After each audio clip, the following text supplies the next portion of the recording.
Meet the editors. ചോദ്യം ഇതാണ്, സ്വപ്നം തീരമണഞ്ഞു.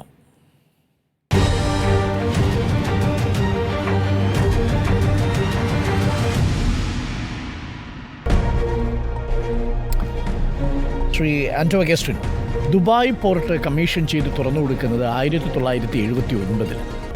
കൊളംബോ പോർട്ട് 99. നമ്മുടെ ആദ്യത്തെ ഒരു മദർഷിപ്പ് വരുന്നതിനെക്കുറിച്ച് നമ്മൾ ഇന്ന് രാവിലെ റിപ്പോർട്ട് ചെയ്യുന്ന സമയത്ത് ഈ ചരിത്രമൊക്കെ നമ്മുടെ മുന്നിലുണ്ട്. നമ്മൾ എത്ര കാത്തിരുന്നു. ഒടുവിലത് യാഥാർത്ഥ്യമായി, സ്വപ്നം തീരമണിഞ്ഞു എന്ന് തന്നെയാണ് നമ്മളുടെ പൊതുവെയുള്ള വിലയിരുത്തലെങ്കിലും എന്താണ് അങ്ങേക്ക് പറയാനുള്ളത്? നാളെ പ്രതിപക്ഷ നേതാവിനെ ക്ഷണിക്കാതെയാണ് ഈ ട്രയൽ റണ്ണിൻ്റെ ഉദ്ഘാടനവും നടക്കാൻ പോകുന്നത്. തങ്ങളുടെ കുഞ്ഞാണെന്ന് UDF പറയുന്നു, തങ്ങളുടെ കുഞ്ഞാണെന്ന് LDF പറയുന്നു, അത് രാജ്യത്തിൻ്റെ കുഞ്ഞാണെന്ന് BJPയും പറയുന്നു. എന്താണ് അങ്ങയുടെ ടേക്ക്? ഞാൻ ഈ വിവാദത്തിലേക്കില്ല. ആദ്യം തന്നെ ഞാനിത് സ്വപ്നം തീരമണഞ്ഞു എന്ന് ചോദിച്ചാൽ സ്വപ്നം തീരമണഞ്ഞു എന്ന് തന്നെയാണ് എൻ്റെ അഭിപ്രായം. കാരണം അരുൺ, എന്താണെന്നറിയോ, ഇന്ത്യയിലെ തന്നെ ഏറ്റവും ആഴം കൂടിയ തുറമുഖമാണ്. ഇന്ത്യയിലല്ല, ഏഷ്യയിലെ തന്നെ ഏറ്റവും ആഴം കൂടിയ തുറമുഖമാണ്. 24 അടി ആഴമാണ്. 24 മീറ്ററാണ് അതിൻ്റെ ആഴം. 24 മീറ്റർ എങ്ങനെയാണ്? 24 മീറ്റർ അടിഭാഗം പാറയാണ്, കിഴക്കാൻ തൂക്കായ പാറയാണ്. അപ്പോൾ എന്ത് സംഭവിച്ചു? ഇപ്പോൾ കുറച്ച് നാൾ ഡ്രെഡ്ജിങ് നടന്നു. അപ്പോൾ ആ പാറ ലെവൽ ചെയ്യുന്ന ഒരു പ്രക്രിയയാണ് ഇപ്പോൾ നടന്നിട്ടുള്ളത്. അപ്പം അത് ഒരിക്കലും ഡ്രെഡ്ജ് ചെയ്യേണ്ടി വരില്ല എന്നുള്ളതാണ്. ഡ്രെഡ്ജ് ചെയ്യുമ്പോൾ മണ്ണെടുത്ത് മാറ്റണം, മണലെടുത്ത് മാറ്റണം, അങ്ങനെയുള്ള വളരെ നിരവധി പ്രശ്നങ്ങളാണ്. ഇപ്പോൾ കൊച്ചി തുറമുഖത്ത് സംഭവിച്ചത് അതാണ്. ഡ്രെഡ്ജിങ്ങിനെ ഭയങ്കരമായിട്ട് ബാധിച്ചു. അത് ഭയങ്കര എക്സ്പെൻസിലേക്ക് വരുന്നു. അത് ആ തുറമുഖ കമ്പനിക്ക് നടത്തിക്കൊണ്ട് പോകാൻ പറ്റാത്ത അവസ്ഥയിലേക്ക് വരും. പക്ഷേ അദാനിയെ സംബന്ധിച്ചിടത്തോളം, അല്ലെങ്കിൽ ഏഷ്യനെ സംബന്ധിച്ചിടത്തോളം ഏറ്റവും ആഴം കൂടിയ തുറമുഖം, ഏറ്റവും ആഴം കൂടിയ തുറമുഖത്തിൻ്റെ പ്രത്യേകത എന്തൊക്കെയാണ്? നമ്മുടെ ഇന്ത്യയിൽ ഒരു തുറമുഖങ്ങളിലും മദർഷിപ്പ് വരുന്നില്ല എന്നുള്ളതാണ്. ഒരു തുറമുഖത്തും മദർഷിപ്പ് വരുന്നില്ല. 10,000 ഈ 20 ഫീറ്റും 40 ഫീറ്റും കണ്ടെയ്നറുകളാണ്. 2 സൈസ് കണ്ടെയ്നറുകളാണ് ആകെയുള്ളത്, 20 ഫീറ്റും 40 ഫീറ്റും.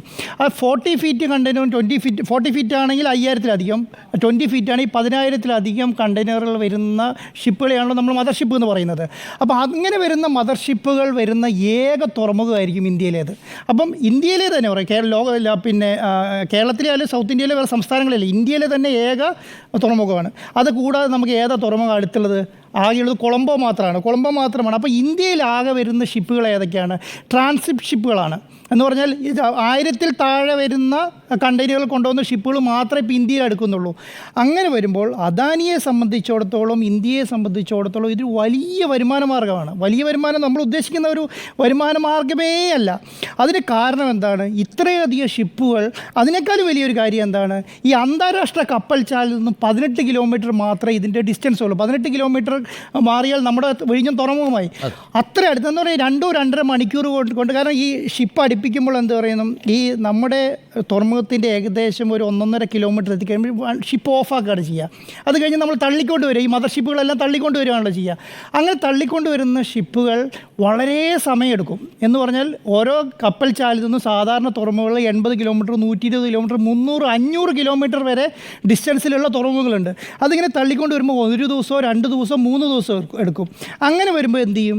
ഈ പറയുന്ന 20,000 തുടങ്ങി 25,000 വരെ, അല്ലെങ്കിൽ 10,000-ന് മേലെ വരുന്ന ഈ കണ്ടെയ്നറുകൾ വഹിച്ചുകൊണ്ട് പോകുന്ന ഷിപ്പുകൾ അധികം ഇങ്ങനെ ട്രാൻസിറ്റ് തുറമുഖങ്ങളിൽ കയറാറില്ല. അത് നേരെ പോവുക ചെയ്യുക. ഈ 18 കിലോമീറ്റർ ഡിസ്റ്റൻസിൻ്റെ ബെനിഫിറ്റ് എന്താ? ഒരു 500 കണ്ടെയ്നറോ അല്ലെങ്കിൽ 200 കണ്ടെയ്നറോ ഇറക്കാൻ പറ്റിയ മദർ ഷിപ്പുകൾ വരെ വേഗം ഇവിടെ വന്ന് ഈ ഷിപ്പുകൾ ഇറക്കി വെച്ച് പോകും. അങ്ങനെ വരുന്ന സമയങ്ങളിൽ എല്ലാ ഷിപ്പുകളും, അപ്പം ഒരു ഉദാഹരണം എന്താണ്?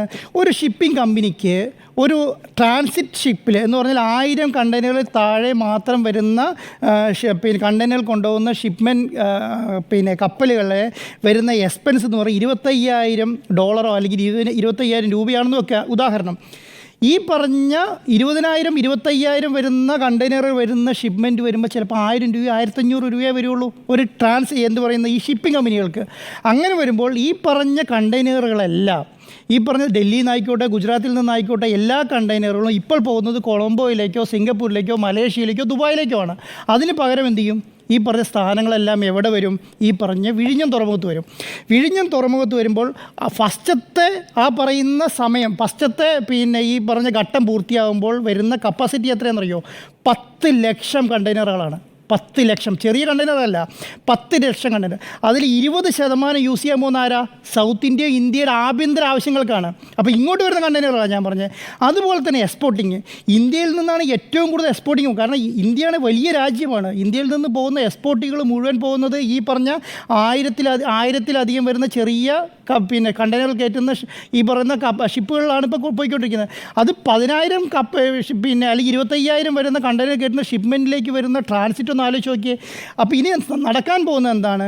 ഈ പറയുന്ന 6 മാസമോ 8 മാസമോ 1 വർഷമോ കഴിയുമ്പോൾ ഈ പറഞ്ഞ ഗുജറാത്തിൽ നിന്നും, ഡൽഹിയിൽ നിന്നും, ഹൈദരാബാദിൽ നിന്നും, ബാംഗ്ലൂരിൽ നിന്നും, മൈസൂരിൽ നിന്നും ഒക്കെ എങ്ങനെ വരും?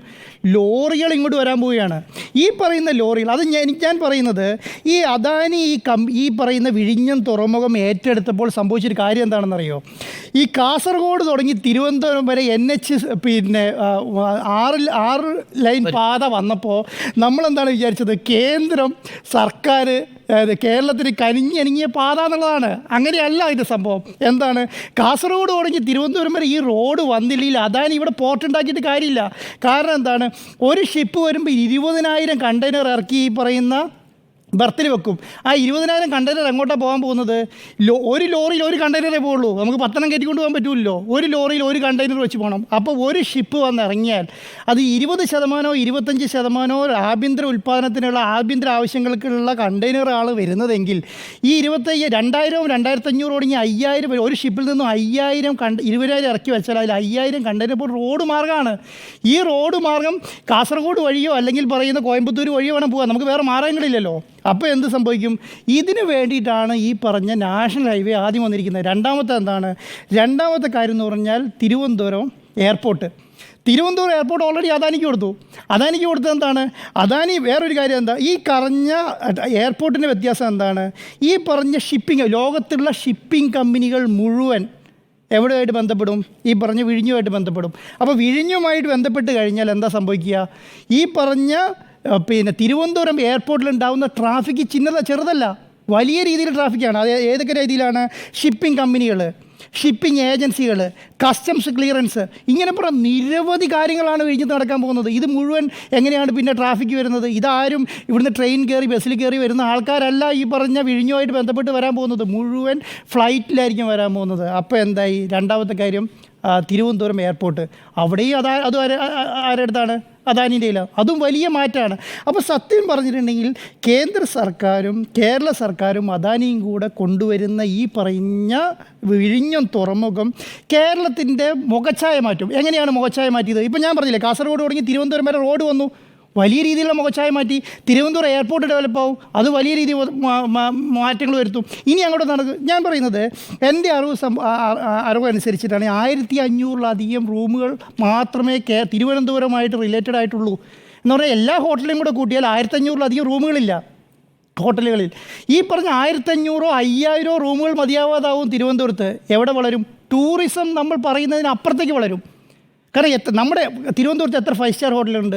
3, 4, 5, 5-ൽ കൂടുതലില്ലാന്ന് എൻ്റെ അഭിപ്രായം. 5-ൽ കൂടുതലില്ലാത്ത 5 സ്റ്റാറുകൾ ഹോട്ടലുകൾ അവിടെ വന്നേ മതിയാവൂ. കാരണം ഈ പറഞ്ഞ ആൾക്കാരെ അക്കോമഡേറ്റ് ചെയ്യാൻ ഈ പറഞ്ഞ സംവിധാനങ്ങൾ, ഞാൻ പറഞ്ഞത് വെറുതെ നമ്മൾ ആലോചിച്ചാൽ മതി. ഒരു 25,000-30,000 പിന്നെ ലോറികൾ വന്നാലുള്ള അവസ്ഥ ഒന്ന് ആലോചിച്ച് നോക്കിക്കേ. ഓരോ മിനിറ്റിലും ഓരോ ലോറി പോകും. ഓരോ മിനിറ്റിലും നാഷണൽ ഹൈവേയുടെ ഓരോ കണ്ടെയ്നറുമായിട്ട് ലോറികൾ പോകും. അങ്ങനെ വരുന്ന ആൾക്കാരെ ഫെസിലിറ്റേറ്റ് ചെയ്യാൻ സ്ഥലമുണ്ടോ? അങ്ങനെ വരുന്ന ആൾക്കാരെ അക്കോമഡേറ്റ് ചെയ്യാൻ സ്ഥലമുണ്ടോ? ഈ പറഞ്ഞ ഷിപ്പിംഗ് കമ്പനികളെ എവിടെ അക്കോമഡേറ്റ് ചെയ്യും? ഇതൊന്നും അദാനി ചെയ്യാൻ പോകുന്നില്ല. അദാനീൻ്റെ ആവശ്യം എന്താണ്? ഈ പറഞ്ഞ ഷിപ്പ് അടുപ്പിക്കുന്നു, ഈ പറയുന്ന കാര്യങ്ങൾ ചെയ്യുന്നു എന്നുള്ളതിനപ്പുറത്തേക്ക് അദാനി ഒന്നും ചെയ്യാൻ പോകുന്നില്ല. സർക്കാർ ഇതിന് പ്ലാൻ ഉണ്ടാക്കിയിട്ടില്ലെങ്കിൽ, റിംഗ് റോഡ് ഉണ്ടാക്കിയിട്ടുണ്ടോ? നമ്മളിപ്പോൾ നോക്കുമ്പോൾ റിംഗ് റോഡില്ല.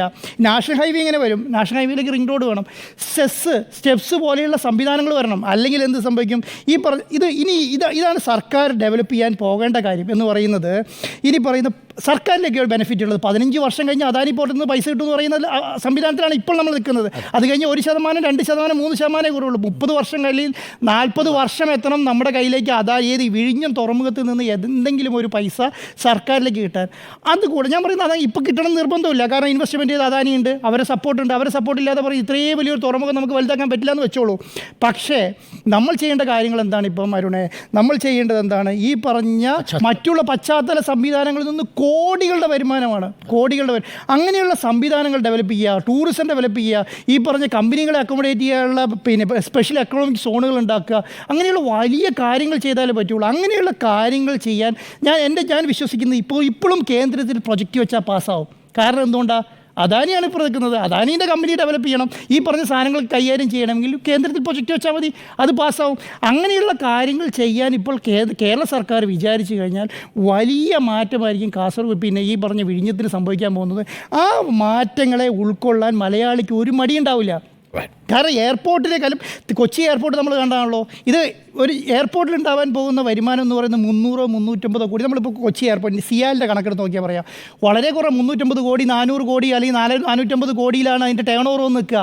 പക്ഷേ വിഴിഞ്ഞം എത്തി നിൽക്കാൻ പോകുന്നത് 5000-10000 കോടികളിലാണ്. ആ 10000 കോടികൾ എന്ന് പറഞ്ഞാൽ ഒരു ഷിപ്മെൻറ്റ് നിങ്ങൾ നോക്കിയാൽ 10 ലക്ഷം ഷിപ്മെൻറ്റ് അല്ലെങ്കിൽ 10 ലക്ഷം കണ്ടെയ്നർ ഇൻറ്റു 1000 രൂപ കൂട്ടിയാൽ മതി. നിങ്ങൾ 1000 രൂപ കൂട്ടിക്കോളൂ, 10000 രൂപ കൂട്ടിക്ക് ഏത് റേഞ്ചിലെത്തുന്നു? അതിനേക്കാളും വലിയ വ്യത്യാസം എന്താ പോകുന്നതെന്നറിയോ? നിങ്ങളിപ്പം കൊളംബോ പോർട്ടിൽ ഒരു കണ്ടെയ്നർ ഇറക്കിയോ, എവിടെയാണ് കസ്റ്റംസ് ക്ലിയറൻസ്? കൊളംബോയിലാണ്. ഇവിടെ വരുന്ന വിദേശ നാണ്യത്തിൻ്റെ എണ്ണം വലുതായിരിക്കും. ഒരു കണ്ടെയ്നറിന് $100 അതെ പറയാം. നിങ്ങൾ ഈ വിദേശ നാണ്യത്തിൻ്റെ വരുമാനം ഇന്ത്യയെ സംബന്ധിച്ചിടത്തോളം വലിയ മാറ്റമാണ് ഉണ്ടാകാൻ പോകുന്നത്. കേരളത്തെ സംബന്ധിച്ചിടത്തോളം വലിയ മാറ്റം ഉണ്ടാകാൻ പോകുന്നത്. ഇത് മലയാളി അംഗീകരിക്കില്ല എന്നുള്ള സംവിധാനമല്ല, മലയാളി ശരിക്കും അംഗീകരിക്കും. പക്ഷേ അതിനകത്ത് ചെയ്യേണ്ട കാര്യമെന്ന് പറയുന്നത് ഉമ്മൻചാണ്ടി ഗവൺമെൻറ് വെച്ച ഒരു കണക്കുണ്ട്. ഒരു 400 കോടി അവിടുത്തെ സാധാരണക്കാരെ പുനരധിവസിക്കാൻ വേണ്ടി 400 കോടി മാറ്റി വെച്ചിട്ടുണ്ടായിരുന്നു. ആ 400 കോടി ഇതിൻ്റെ അകത്തുനിന്ന് വകയിരുത്തി അവരെ ബുദ്ധിമുട്ടാക്കാതെ, കാരണം ഇതൊരു വലിയ വികസനമാണ് വരാൻ പോകുന്നത്. ആ വികസനത്തിൻ്റെ അകത്ത് ആ പറഞ്ഞ മത്സ്യത്തൊഴിലാളികളിൽ നിന്ന് കഷ്ടപ്പെടുന്ന കാര്യം സത്യം പറഞ്ഞാൽ ഇല്ല. ആ സംവിധാനത്തിൽ നിന്ന് അവരെ മാറ്റി അവർക്ക് വേണ്ട പശ്ചാത്തല സംവിധാനം ഒരുക്കി കൊടുത്ത് അവർക്ക് വേണ്ട ജീവിത ശൈലികൾക്ക് അവർക്ക് ബുദ്ധിമുട്ടില്ലാത്ത രീതിയിൽ മാറ്റി കൊടുത്തിട്ട് ആ സ്ഥാനത്തെ ഡെവലപ്പ് ചെയ്താൽ ഇന്ത്യ കണ്ടതിൽ എന്ന് പറഞ്ഞാൽ ലോകം കണ്ടതിൽ ഏറ്റവും വലിയ തുറമുഖമായിരിക്കും അത്.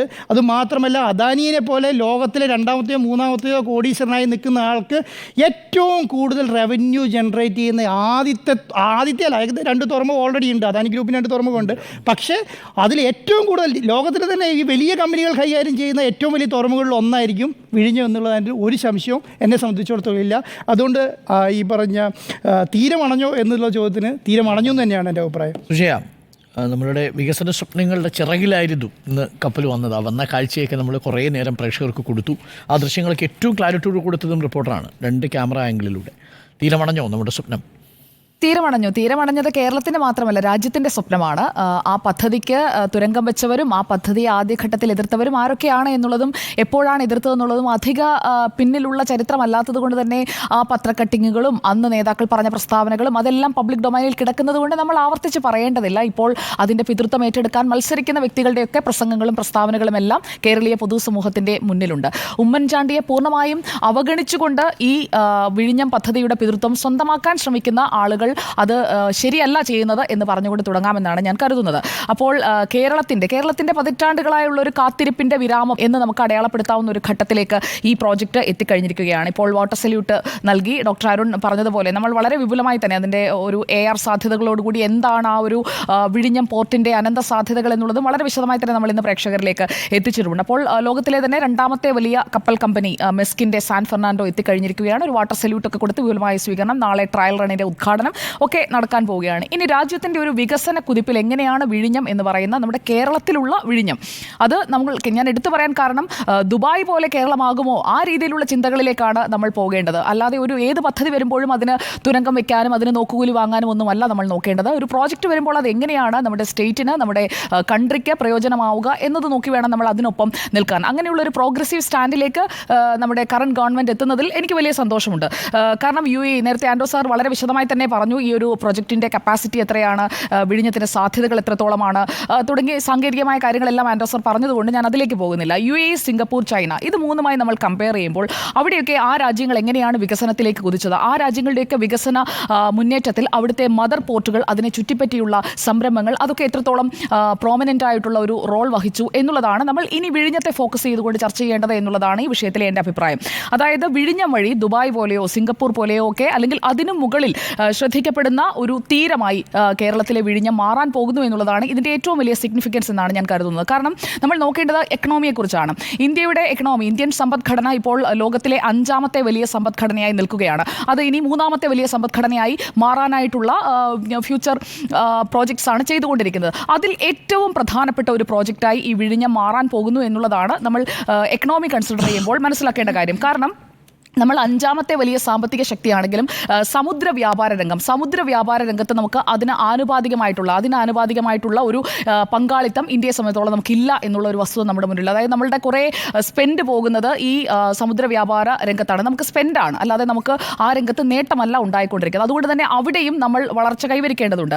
അപ്പോൾ നേരത്തെ സാർ സൂചിപ്പിച്ചതുപോലെ കൊളംബോ ആയാലും ദുബായ് ആയാലും സിംഗപ്പൂർ ആയാലും സലാല ആയാലും ഈ ട്രാൻസ്ഷിപ്മെന്റ് ഹബ്ബുകൾ, ഈ ഹബ്ബുകൾ വഴിയാണ് ഇന്ത്യയിലേക്കുള്ള ചരക്കുകൾ നമ്മളിപ്പോൾ കൊണ്ടുവന്നുകൊണ്ടിരിക്കുന്നത്. അപ്പോൾ അതായത് സർ നേരത്തെ പറഞ്ഞതുപോലെ 10,000 to 20,000 അത്രയും TEU കണ്ടെയ്നർ ശേഷിയുള്ള വലിയ തുറമുഖങ്ങൾ, അതിനെയാണല്ലോ നമ്മൾ ഈ ട്രാൻസ്ഷിപ്മെന്റ് ഹബ്ബുകൾ എന്ന് പറയുന്നത്. അപ്പോൾ ആ ഹബ്ബുകളിൽ ഇറക്കി അവിടെ നിന്നും ചെറിയ ചരക്ക് കപ്പലുകളിലാക്കി ചരക്ക് ഇന്ത്യയിലേക്ക് കൊണ്ടുവരിക, അതിന് നമ്മൾ ചെലവാക്കുന്ന ഒരു എക്സ്പെൻഡിച്ചർ എന്ന് പറയുന്നത് ഹ്യൂജ് ആണ്. അതിൽ വലിയ കുറവുണ്ടാവാൻ പോവുകയാണ്. അപ്പോൾ അതിൽ നമ്മുടെ സ്പെൻഡ് അത്രയും കുറയാൻ പോവുകയാണ്. ആ രീതിയിൽ നോക്കുമ്പോൾ നമുക്ക് പല രീതിയിൽ നേട്ടം കൈവരിക്കാൻ കഴിയുന്നതിൻ്റെ ഒരു തുടക്കമായി നമ്മുടെ വിഴിഞ്ഞം മാറാൻ പോവുകയാണ്. മറ്റിടങ്ങളിലൊന്നും നമുക്കത് പോസിബിൾ അല്ല. പക്ഷേ വിഴിഞ്ഞത്ത് നമുക്കതിനുള്ള പോസിബിലിറ്റി എന്ന് പറയുന്നത് ഒരു ലാർജർ പോസിബിലിറ്റി നമുക്കവിടെ നിൽക്കുന്നു എന്നുള്ളതാണ്. ഇനി നമ്മൾ എത്രയാണ് ഇതിൽ ചെലവാക്കുന്ന തുക എന്നതുകൂടി നോക്കാം. ഒരു വർഷത്തെ ഒരു ശരാശരി നമ്മൾ എടുത്തു നോക്കിക്കഴിഞ്ഞാൽ ഈ പറയുന്ന നമ്മളിപ്പോൾ ഉപയോഗിച്ചുകൊണ്ടിരിക്കുന്ന ട്രാൻസ്ഷിപ്മെന്റ് ഹബ്ബുകൾ, ആ ഹബ്ബുകൾ വഴിയുള്ള ചരക്ക് നീക്കത്തിന് ഇന്ത്യ ചെലവാക്കുന്നത് മിനിമം 3,000 crores ആണ്. 3,000 crores നമ്മൾ ഈ ചരക്കു നീക്കത്തിന് വേണ്ടി മാത്രമായി സ്പെൻഡ് ചെയ്തുകൊണ്ടിരിക്കുകയാണ്. ഈ ചരക്ക് നീക്കത്തിൽ ഈ സ്പെൻഡ് മാത്രമല്ല, ടൈം ഡിലേ അതുകൊണ്ട്, അതായത് കാലതാമസം വരുന്നുണ്ട്. ആ കാലതാമസവും നമുക്ക് ഒഴിവാക്കാൻ കഴിയും. കാരണം നമ്മൾ വിഴിഞ്ഞത്തേക്ക് നേരിട്ട് നമുക്ക് ചരക്ക് നീക്കം ഉറപ്പാക്കാൻ കഴിയുന്നതോടുകൂടി കാലതാമസം, അതോടൊപ്പം തന്നെ നമ്മൾ മറ്റിടങ്ങൾ ഉപയോഗിക്കുന്നതിലെ പേയ്മെൻറ്റ്, അതെല്ലാം നമുക്ക് ഒഴിവാക്കാൻ കഴിയുകയാണ്. ഇന്ത്യയിലേക്ക് നേരിട്ട് ചരക്കെത്തുന്ന വിഴിഞ്ഞം തുറമുഖം യാഥാർത്ഥ്യമാകുന്നതോടെ 2 കാര്യങ്ങളാണ്. ഒന്ന് ലാഭം, രണ്ടാമത്തേത് വികസനം. മാത്രമല്ല ഈ ഒരു ട്രാൻസ്ഷിപ്മെന്റ് ഹബ്ബുകൾ വഴിയുള്ള ചരക്ക് നീക്കത്തിൻ്റെ ആ ഒരു വലിയ പിക്ചറിലേക്ക് ഇന്ത്യ കൃത്യമായി അടയാളപ്പെടുത്തപ്പെടുകയാണ്. അപ്പോൾ നഷ്ടം ഏറ്റവും കൂടുതൽ ഉണ്ടാകാൻ പോകുന്നത് കൊളംബോയ്ക്കാണ്. കാരണം കൊളംബോയിൽ നിന്നാണ്, അല്ലെങ്കിൽ കൊളംബോയിൽ എത്തുന്ന ചരക്കുകളുടെ 40%, അവിടെ എത്തുന്ന കണ്ടെയ്നറുകളുടെ 40% ഇന്ത്യയിലേക്കുള്ളതാണ്. അപ്പോൾ അത് മുഴുവൻ നേരിട്ട് വിഴിഞ്ഞം വഴിയാകുന്ന ഒരു സാഹചര്യം നമുക്കുണ്ടാകുന്നു. അങ്ങനെ അതാണ് ഒരു മേജർ ചേഞ്ച് അവിടെ ഉണ്ടാകാൻ പോകുന്നത്. ഇനിയിപ്പോൾ വിഴിഞ്ഞം വഴി കോടികൾ ഒഴുകും എന്നുള്ളതിൻ്റെ ഒരു സാധ്യതയെ പറ്റി പറഞ്ഞു കഴിഞ്ഞല്ലോ. ഇനിയിപ്പോൾ ഇതിൻ്റെ ഒരു പൊളിറ്റിക്സിലേക്ക് വന്നു കഴിഞ്ഞാൽ ഇതിലിപ്പോൾ ഞാൻ നോക്കിക്കഴിഞ്ഞപ്പോൾ ഫേസ്ബുക്കിലും എല്ലായിടത്തും, ഓൾ പ്ലാറ്റ്ഫോംസ് എല്ലായിടത്തും അടി നടക്കുകയാണ്. ക്രെഡിറ്റിനെ ചൊല്ലിയുള്ള അടിയാണ്. ഇതെല്ലാം സാധ്യതകളാണ്. നമ്മൾ ഈ സാധ്യതയിൽ ഫോക്കസ് ചെയ്യണം, വികസനത്തിൽ ഫോക്കസ് ചെയ്യണം എന്നുള്ളതാണ് എൻ്റെ പേഴ്സണൽ ടേക്ക്. പക്ഷേ നമ്മൾ മുന്നിൽ കണ്ടുകൊണ്ടിരിക്കുന്നത് എന്താണ്? പിതൃത്വം ഏറ്റെടുക്കാൻ വേണ്ടിയുള്ള മത്സരമാണ്. ഒരാൾ പിതാവും ഒരാൾ മാതാവും ആയാൽ അത് തീരുന്ന പ്രശ്നമേ ഉള്ളൂ. അല്ലാതെ ഈ മത്സരിക്കേണ്ട, അതായത് നമ്മുടെ രാജ്യത്തിൻ്റെ പ്രോജക്റ്റാണ്, നമ്മുടെ വികസനത്തിനുള്ള പ്രോജക്റ്റാണ്, അങ്ങനെ ഒന്നിച്ച് നിൽക്കാൻ തയ്യാറല്ല. എനിക്ക് വേണം ക്രെഡിറ്റ് എന്ന് പറഞ്ഞുകൊണ്ട് ഇരു മുന്നണികളും മത്സരിക്കുന്ന ഒരു കാഴ്ചയാണ് നമ്മൾ കേരളത്തിൽ കണ്ടുകൊണ്ടിരിക്കുന്നത്. ഇപ്പോൾ മുഖ്യമന്ത്രി അടക്കം ഫേസ്ബുക്കിൻ്റെ പ്രൊഫൈൽ ഗാർഡാക്കി മാറ്റിയിരിക്കുന്നത് വിജയ വഴിയിൽ വിഴിഞ്ഞം എന്നുള്ളതാണ്. അതായത് വിജയൻ്റെ വഴിയിൽ വിഴിഞ്ഞം എന്നുള്ളതാണ്. മറ്റേ ഭാഗത്ത് എന്താണ്? ഉമ്മൻചാണ്ടിയാണ് പിതാവ് എന്ന് പറഞ്ഞുകൊണ്ട്. ഉമ്മൻചാണ്ടിയുടെ പങ്ക് എന്ന് പറയുന്നത് നമുക്ക് വിസ്മരിക്കാൻ കഴിയുന്നതല്ല. അദ്ദേഹത്തിന് ഡ്യൂ ക്രെഡിറ്റ് കൊടുക്കുകയും വേണം. സ്വപ്നം തീരമണയുന്നു എന്ന് പറഞ്ഞുകൊണ്ടാണ് ഇന്ന് രാവിലെ, ഇപ്പോൾ നമ്മൾ സംസാരിക്കുമ്പോൾ 9 മണി കഴിഞ്ഞു, ഏകദേശം ഒരു 10-11 മണിക്കൂർ മുൻപ് മുഖ്യമന്ത്രി പിണറായി വിജയന്റെ ഫേസ്ബുക്ക് പോസ്റ്റ് വന്നത് സ്വപ്നം തീരമണയുന്നു എന്ന് പറഞ്ഞുകൊണ്ടാണ്. അവിടെയാണ് ഈ വാക്ക് ആദ്യമായി ഉപയോഗിക്കുന്നത്. നമ്മളിപ്പോൾ ചോദ്യമായി ഉന്നയിച്ചിരിക്കുന്ന സ്വപ്നം തീരമണയുന്നു എന്നുള്ളത്. അവിടെ ഒരു കാര്യം മാത്രം അദ്ദേഹം കൂട്ടിച്ചേർത്താൽ മതി. ഉമ്മൻചാണ്ടിയുടെ കൂടി ഇച്ഛാശക്തിയുടെ പ്രതീകമാണ് ഈ സ്വപ്നം സാക്ഷാത്കരിക്കുന്ന മൊമെന്റ് എന്ന് പറയുന്ന ഒരു വാചകം കൂടി കൂട്ടിച്ചേർത്താൽ മതി. അതൊരു പ്രതിപക്ഷ മര്യാദയാണ്. കാരണം ഒരു സർക്കാർ 2010-11 അപ്പോൾ VS അച്യുതാനന്ദൻ അന്ന് പ്രോജക്റ്റ് ഇനാഗുറേറ്റ് ചെയ്തില്ലേ? അന്ന് ദ ഹിന്ദുവിലെ പേപ്പർ കട്ടിംഗ് അടക്കം ഇപ്പോൾ പബ്ലിക് ഡൊമൈനിൽ ചർച്ചയായിക്കൊണ്ടിരിക്കുകയാണ്. അപ്പോൾ അന്ന് മുതൽ, അങ്ങനെയാണെങ്കിൽ അന്ന് മുതൽ ആ ബാക്ക്ലോഗ് മുഴുവൻ നമ്മൾ എടുക്കണം. അപ്പോൾ VS ഉണ്ട്, ഉമ്മൻചാണ്ടി ഉണ്ട്, പിണറായി വിജയനുണ്ട്. അങ്ങനെ ആ രീതിയിൽ എല്ലാവരുടെയും പങ്കാളിത്തം ഇതിലുണ്ട്. അങ്ങനെ കാണാനായിട്ട് തയ്യാറല്ല എന്നുള്ള ഒരു പ്രശ്നമാണ് ഇപ്പോൾ നിൽക്കുന്നത്.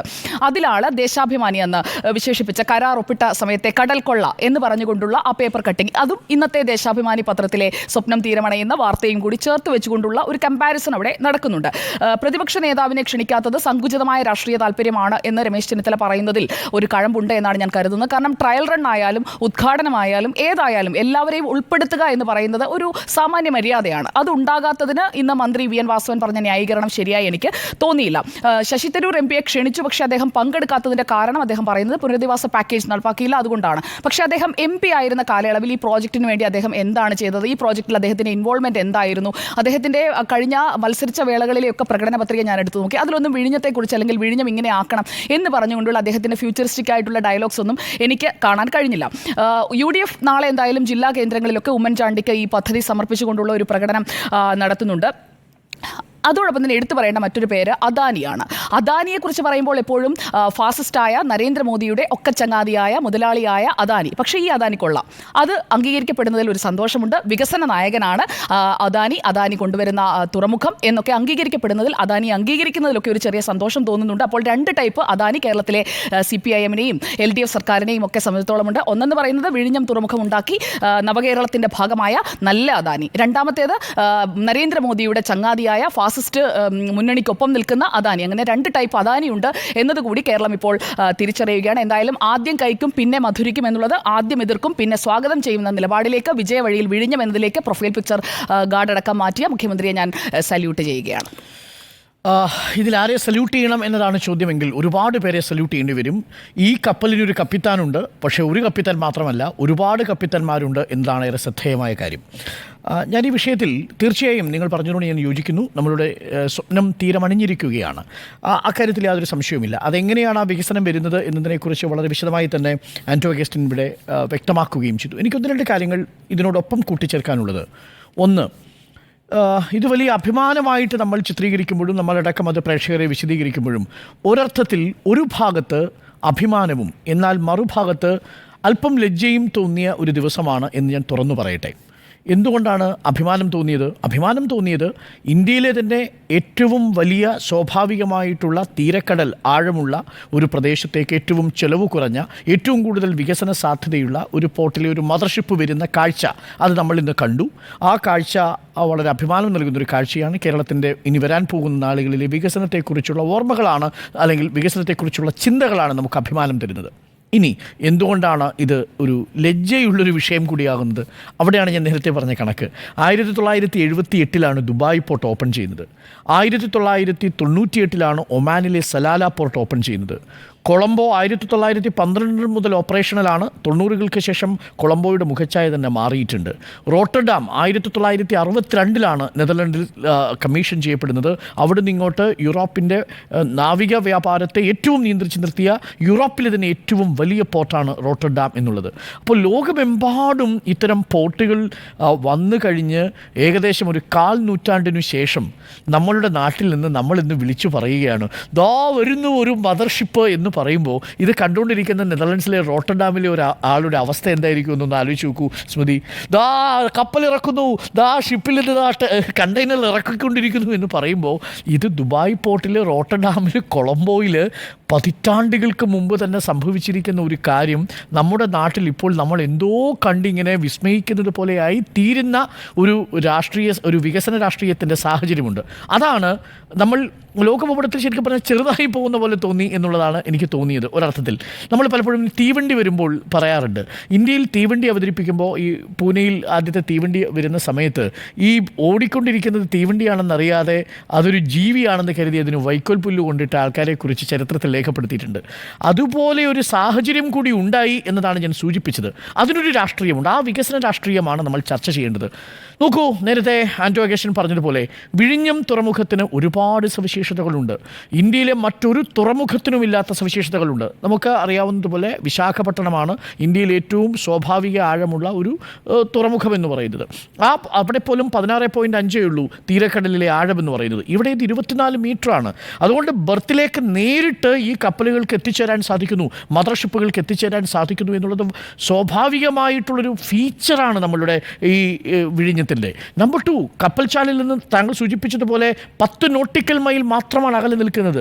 ആ അന്താരാഷ്ട്ര കപ്പൽച്ചാലിലൂടെ പോകുന്ന കപ്പലുകൾക്ക് വളരെ പെട്ടെന്ന് വന്ന് ബർത്ത് ചെയ്ത് കണ്ടെയ്നറുകൾ ഇറക്കി തിരിച്ചു പോകാൻ കഴിയുന്ന ഒന്നാണ്. നാവിക വ്യാപാരത്തിലെ ഏറ്റവും പ്രധാനപ്പെട്ട ഘടകമെന്ന് പറയുന്നത് ടൈം ഫാക്ടറാണ്. ആ ടൈം എന്ന് പറയുന്നത് പോർട്ടിൻ്റെ ഈ ട്രേഡ് ഷെഡ്യൂളിൽ വളരെ കൃത്യമായി പാലിക്കണം. നിങ്ങൾ പാഴാക്കുന്ന ഓരോ മണിക്കൂറും നിങ്ങൾ ലക്ഷക്കണക്കിന് ഡോളർ കൊടുക്കേണ്ടി വരും ഷിപ്പിംഗ് കമ്പനിക്ക്. അപ്പോൾ അതിവേഗം ഈ കണ്ടെയ്നറുകൾ ട്രാൻസ്ഷിപ്പ് ചെയ്ത് തിരിച്ചു പോകത്തക്ക രീതിയിൽ സ്വാഭാവിക സവിശേഷതകൾ ഏറെ ഉണ്ടായിരുന്ന ഈ പോർട്ടിനെ നമ്മൾ എന്തുകൊണ്ടാണ് തിരിച്ചറിയാൻ വൈകിയത്? അതൊരു പ്രധാന ചോദ്യമാണ്.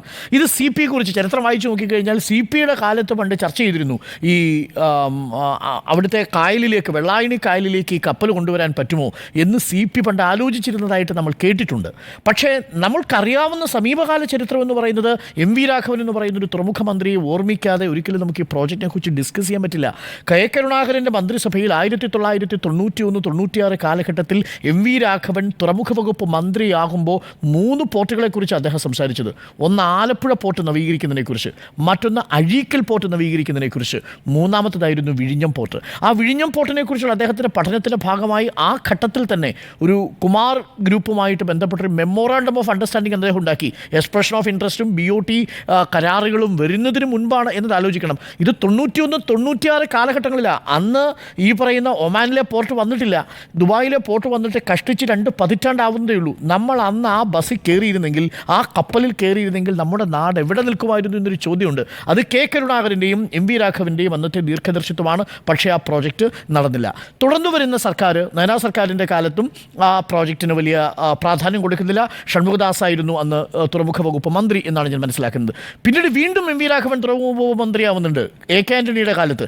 അന്നാണ് ഈ സൂം ഡെവലപ്പേഴ്സുമായി ബന്ധപ്പെട്ട വിവാദം ഉണ്ടാവുന്നതും ചൈനീസ് ക്ലിയറൻസിൻ്റെ പേരിൽ അതിന് മിലിറ്ററി ക്ലിയറൻസ് നിഷേധിക്കുന്നതും, ചൈന ബന്ധത്തിൻ്റെ പേരിൽ നിഷേധിക്കുന്നതും. പക്ഷേ ആ ഘട്ടത്തിലും പുതിയ പ്രോജക്റ്റുകൾ കൊണ്ടുവരാനായിട്ട് അവർ ശ്രമിക്കുന്നുണ്ട്. അപ്പോൾ തുടർച്ചയായി 2 സർക്കാരുകൾ വിഴിഞ്ഞം പ്രോജക്റ്റിൻ്റെ കാര്യത്തിൽ താല്പര്യമെടുത്തു എന്നുള്ളത് നമ്മുടെ മുന്നിലുള്ള കാര്യമാണ്. പക്ഷേ VS അച്യുതാനന്ദൻ വരുമ്പോൾ LDF സർക്കാരിൻ്റെ ഭാഗത്തു നിന്നും ഒരു കാഴ്ചപ്പാട് വരുന്നുണ്ട്. ഇവിടെയാണ് ആ വികസന രാഷ്ട്രീയത്തെക്കുറിച്ച് പറയുന്നത്. എന്തുകൊണ്ടാണെന്ന് LDF സർക്കാർ ഇതിനെ എതിർത്തെന്ന് അറിയാമോ? എനിക്കിപ്പോഴും ഓർമ്മയുണ്ട്. അന്ന് നരസിംഹറാവു സർക്കാരിൻ്റെ കാലത്താണ് ഈ ബിൽറ്റ് ഓപ്പറേറ്റ് സിസ്റ്റം വഴി പ്രൈവറ്റ് പബ്ലിക് പാർട്ടിസിപ്പേഷനെ കുറിച്ചുള്ള PPP പ്രോജക്റ്റ് വരുന്നത്. അന്ന് CPM അതിന് പ്രത്യയശാസ്ത്രപരമായി എതിരായിരുന്നു. മുതലാളിത്തം ഇതുവഴി കടന്നു വരും, അതുകൊണ്ട് നിങ്ങൾ PPP പ്രോജക്റ്റിനെ പിന്തുണയ്ക്കില്ല എന്ന പ്രത്യയശാസ്ത്രപരമായ ദൃഢത, ഞാനതിന് ദൃഢതയല്ല എന്ന് വിളിക്കുന്നത്, അതിനെ കർക്കശം എന്ന് തന്നെ വിളിക്കണം. ആ കർക്കശത്തിൻ്റെ പുറത്താണ് 1.5 പതിറ്റാണ്ട് ആ പ്രോജക്റ്റ് നടപ്പാക്കാൻ കഴിയാതെ പോകുന്നൊരു സാഹചര്യം കൂടി ഉണ്ടായത്. തീർച്ചയായിട്ടും മിലിറ്ററി ക്ലിയറൻസിൻ്റെ പ്രശ്നമുണ്ട്, ബിഡ് ചെയ്യാൻ ആൾക്കാർ വരാത്ത സാഹചര്യമുണ്ട്. പക്ഷേ ആ ഇനിഷ്യേറ്റീവ് നമ്മുടെ ഭാഗത്തുനിന്നും ഉണ്ടാവാതെ പോയി. പിന്നീട് 3 തരത്തിലുള്ള ഉദ്ഘാടനം നടന്നിട്ടുള്ളൂ. ഒന്ന്, ഞാൻ ഈ പറഞ്ഞതുപോലെ കെ കരുണാകരൻ്റെ കാലത്ത് ഒരു ഡിക്രൂസ് എന്ന് പറയുന്ന ഒരു വലിയ തുറക്കാരൻ വന്നിട്ട് ഒരു പത്തേമാരി കൊണ്ടുവന്ന് കുറച്ച് സാധനങ്ങൾ ഇറക്കുമതി ചെയ്യുന്നുണ്ട്. അത് ഗുജറാത്തിൽ നിന്ന് കൊണ്ടുവരുന്ന സാധനമാണ്, അന്തർദേശീയ വ്യാപാരമൊന്നുമല്ല, പത്തേമാരിയാണ്. അത് ആദ്യത്തേത്. അന്ന് കെ കരുണാകരനാണ് പോയി ചെന്ന് ഇതിനെ സ്വാഗതം ചെയ്യുന്നത്. രണ്ടാമത്തെ ഉദ്ഘാടനം നടക്കുന്നത് എപ്പോഴാണ്? ഇതിൻ്റെ ഒരു പോർട്ടിൻ്റെ നിർമ്മാണോദ്ഘാടനം എന്നതിൻ്റെ പേരിൽ ഒരു മോഡൽ വെച്ചുകൊണ്ട് ഉദ്ഘാടനം നടക്കുന്നുണ്ട് VS അച്യുതാനന്ദൻ്റെ കാലത്ത്. പക്ഷേ അന്ന് എൻവയോൺമെൻറ്റ് ക്ലിയറൻസ് കിട്ടിയിട്ടില്ല, സാമൂഹികാഘാത പഠനത്തിൻ്റെ റിപ്പോർട്ട് കിട്ടിയിട്ടില്ല. 2010 മിലിറ്ററി ക്ലിയറൻസ് ഒന്നും കിട്ടിയിട്ടില്ല. കിട്ടാതെയാണ് ആ പോർട്ടിൻ്റെ ഉദ്ഘാടനം ഒരു മോഡൽ വെച്ചുകൊണ്ട് VS അച്യുതാനന്ദൻ നിർവഹിക്കുന്നത്.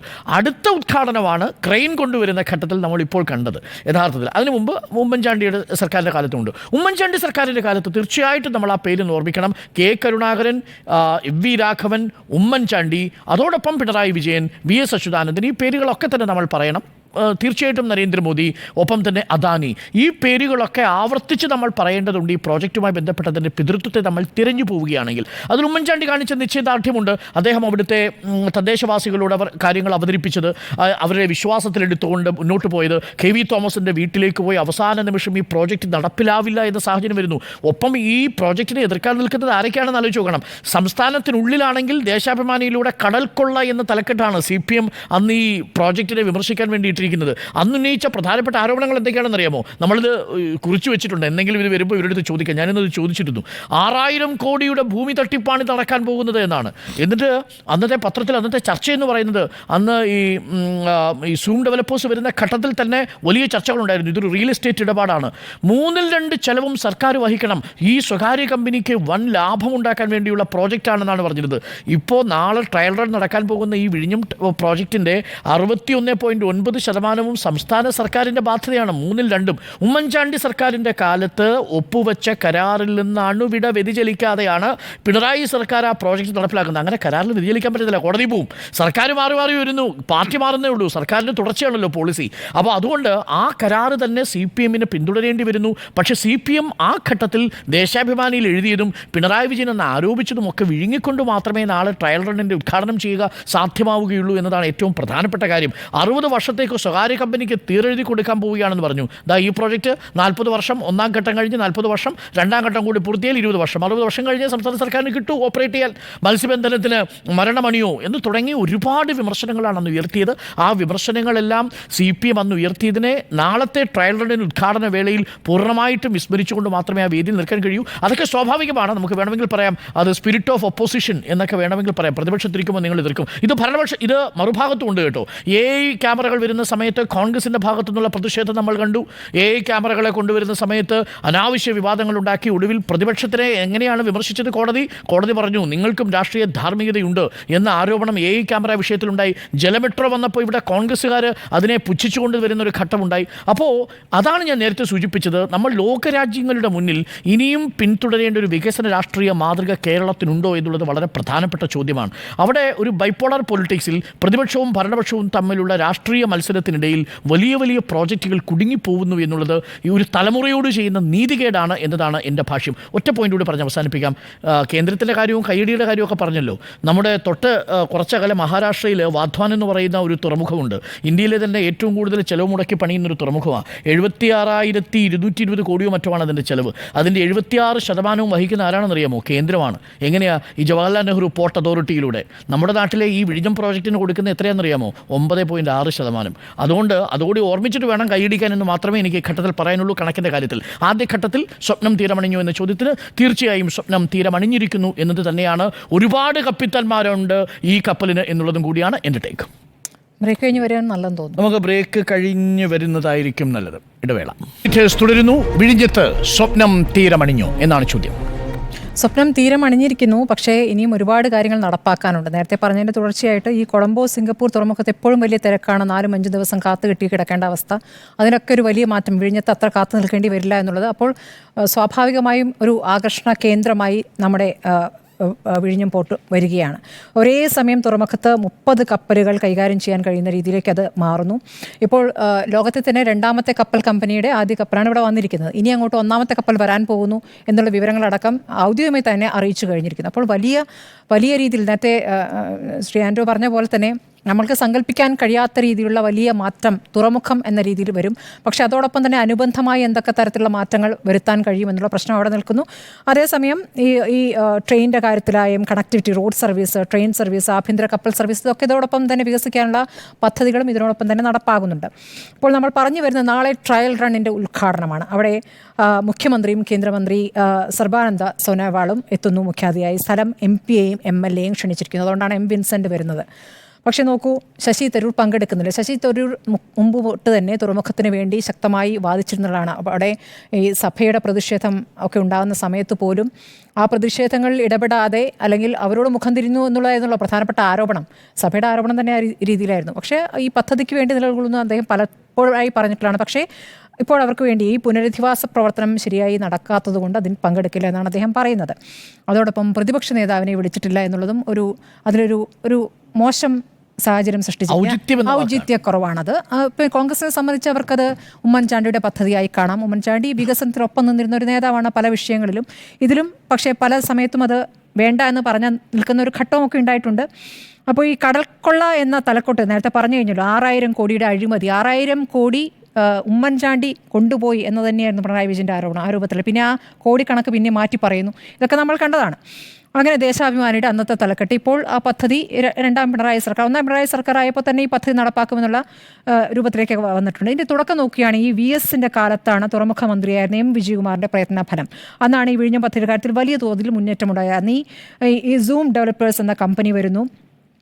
പിന്നെ ലാൻഡ്കോ കൊണ്ടപ്പള്ളി എന്ന കമ്പനി 2ാമത് വന്നു. അന്നത്തെ UPA സർക്കാരാണ് അത് നടപ്പാക്കാതെ അതെ ലാൻഡ്കോ കമ്പനി നിയമപ്രശ്നങ്ങൾ ഉള്ളതുകൊണ്ട് സ്വയം പിന്മാറുകയും ചെയ്തു. 2019 ഈ പദ്ധതിക്കുള്ള പാരിസ്ഥിതിക അനുമതി തന്നെ അന്നത്തെ UPA സർക്കാർ നിഷേധിച്ചു. പിന്നീട് ഉമ്മൻചാണ്ടി അധികാരത്തിൽ വന്നു. 3 വർഷം പദ്ധതി കാര്യത്തിൽ ഒന്നും ഉണ്ടായിട്ടില്ല. ആ ഘട്ടത്തിൽ പദ്ധതി നടപ്പാക്കണമെന്ന് ആവശ്യപ്പെട്ട് അന്ന് സമരം ചെയ്തത് LDF ആണ്. അതിൽ പിണറായി വിജയൻ ഉണ്ടായിരുന്നു. 2013 ഏപ്രിലിൽ പിണറായി വിജയൻ 1ാം കണ്ണിയായി, പന്നൻ രവീന്ദ്രൻ അവസാന കണ്ണിയായിട്ടൊക്കെ വലിയ പ്രതിഷേധ മനുഷ്യച്ചങ്ങല ഒക്കെ നടന്ന കാലമുണ്ട്. പിന്നീട് 2015 അദാനിയുമായി ഉമ്മൻചാണ്ടി സർക്കാർ ധാരണയിൽ എത്തുന്നു. അന്നത്തെ ആ കരാർ കരാറിനെ സംബന്ധിച്ചാണ് പിന്നീട് LDF വിമർശനം ഉന്നയിച്ചത്. ഈ മൂലധനത്തിന്റെ 32% മാത്രം അദാനി ഗ്രൂപ്പ് ഇറക്കുന്നു, 6000 കോടി രൂപ മൂല്യം വരുന്ന ഭൂമിയും സൗകര്യങ്ങളും അവർക്ക് കിട്ടുകയും ചെയ്യുന്നു എന്നതായിരുന്നു അന്നത്തെ ആരോപണം. ഇപ്പോഴും പദ്ധതി ഉപേക്ഷിക്കണമെന്ന ആവശ്യം LDF മുന്നോട്ട് വെച്ചിട്ടില്ലായിരുന്നു. ആ 6000 കോടിയുടെ കാര്യം ചൂണ്ടിക്കാട്ടിക്കൊണ്ടാണ് അന്ന് ആ ലേഖനം വരികയും ചെയ്തിരുന്നത്. പിന്നീട് ഒന്നാം പിണറായി സർക്കാരിന്റെ പ്രകടന പത്രികയിൽ വിഴിഞ്ഞം പദ്ധതി സമയബന്ധിതമായി നടപ്പാക്കുമെന്ന് പറയുന്നു.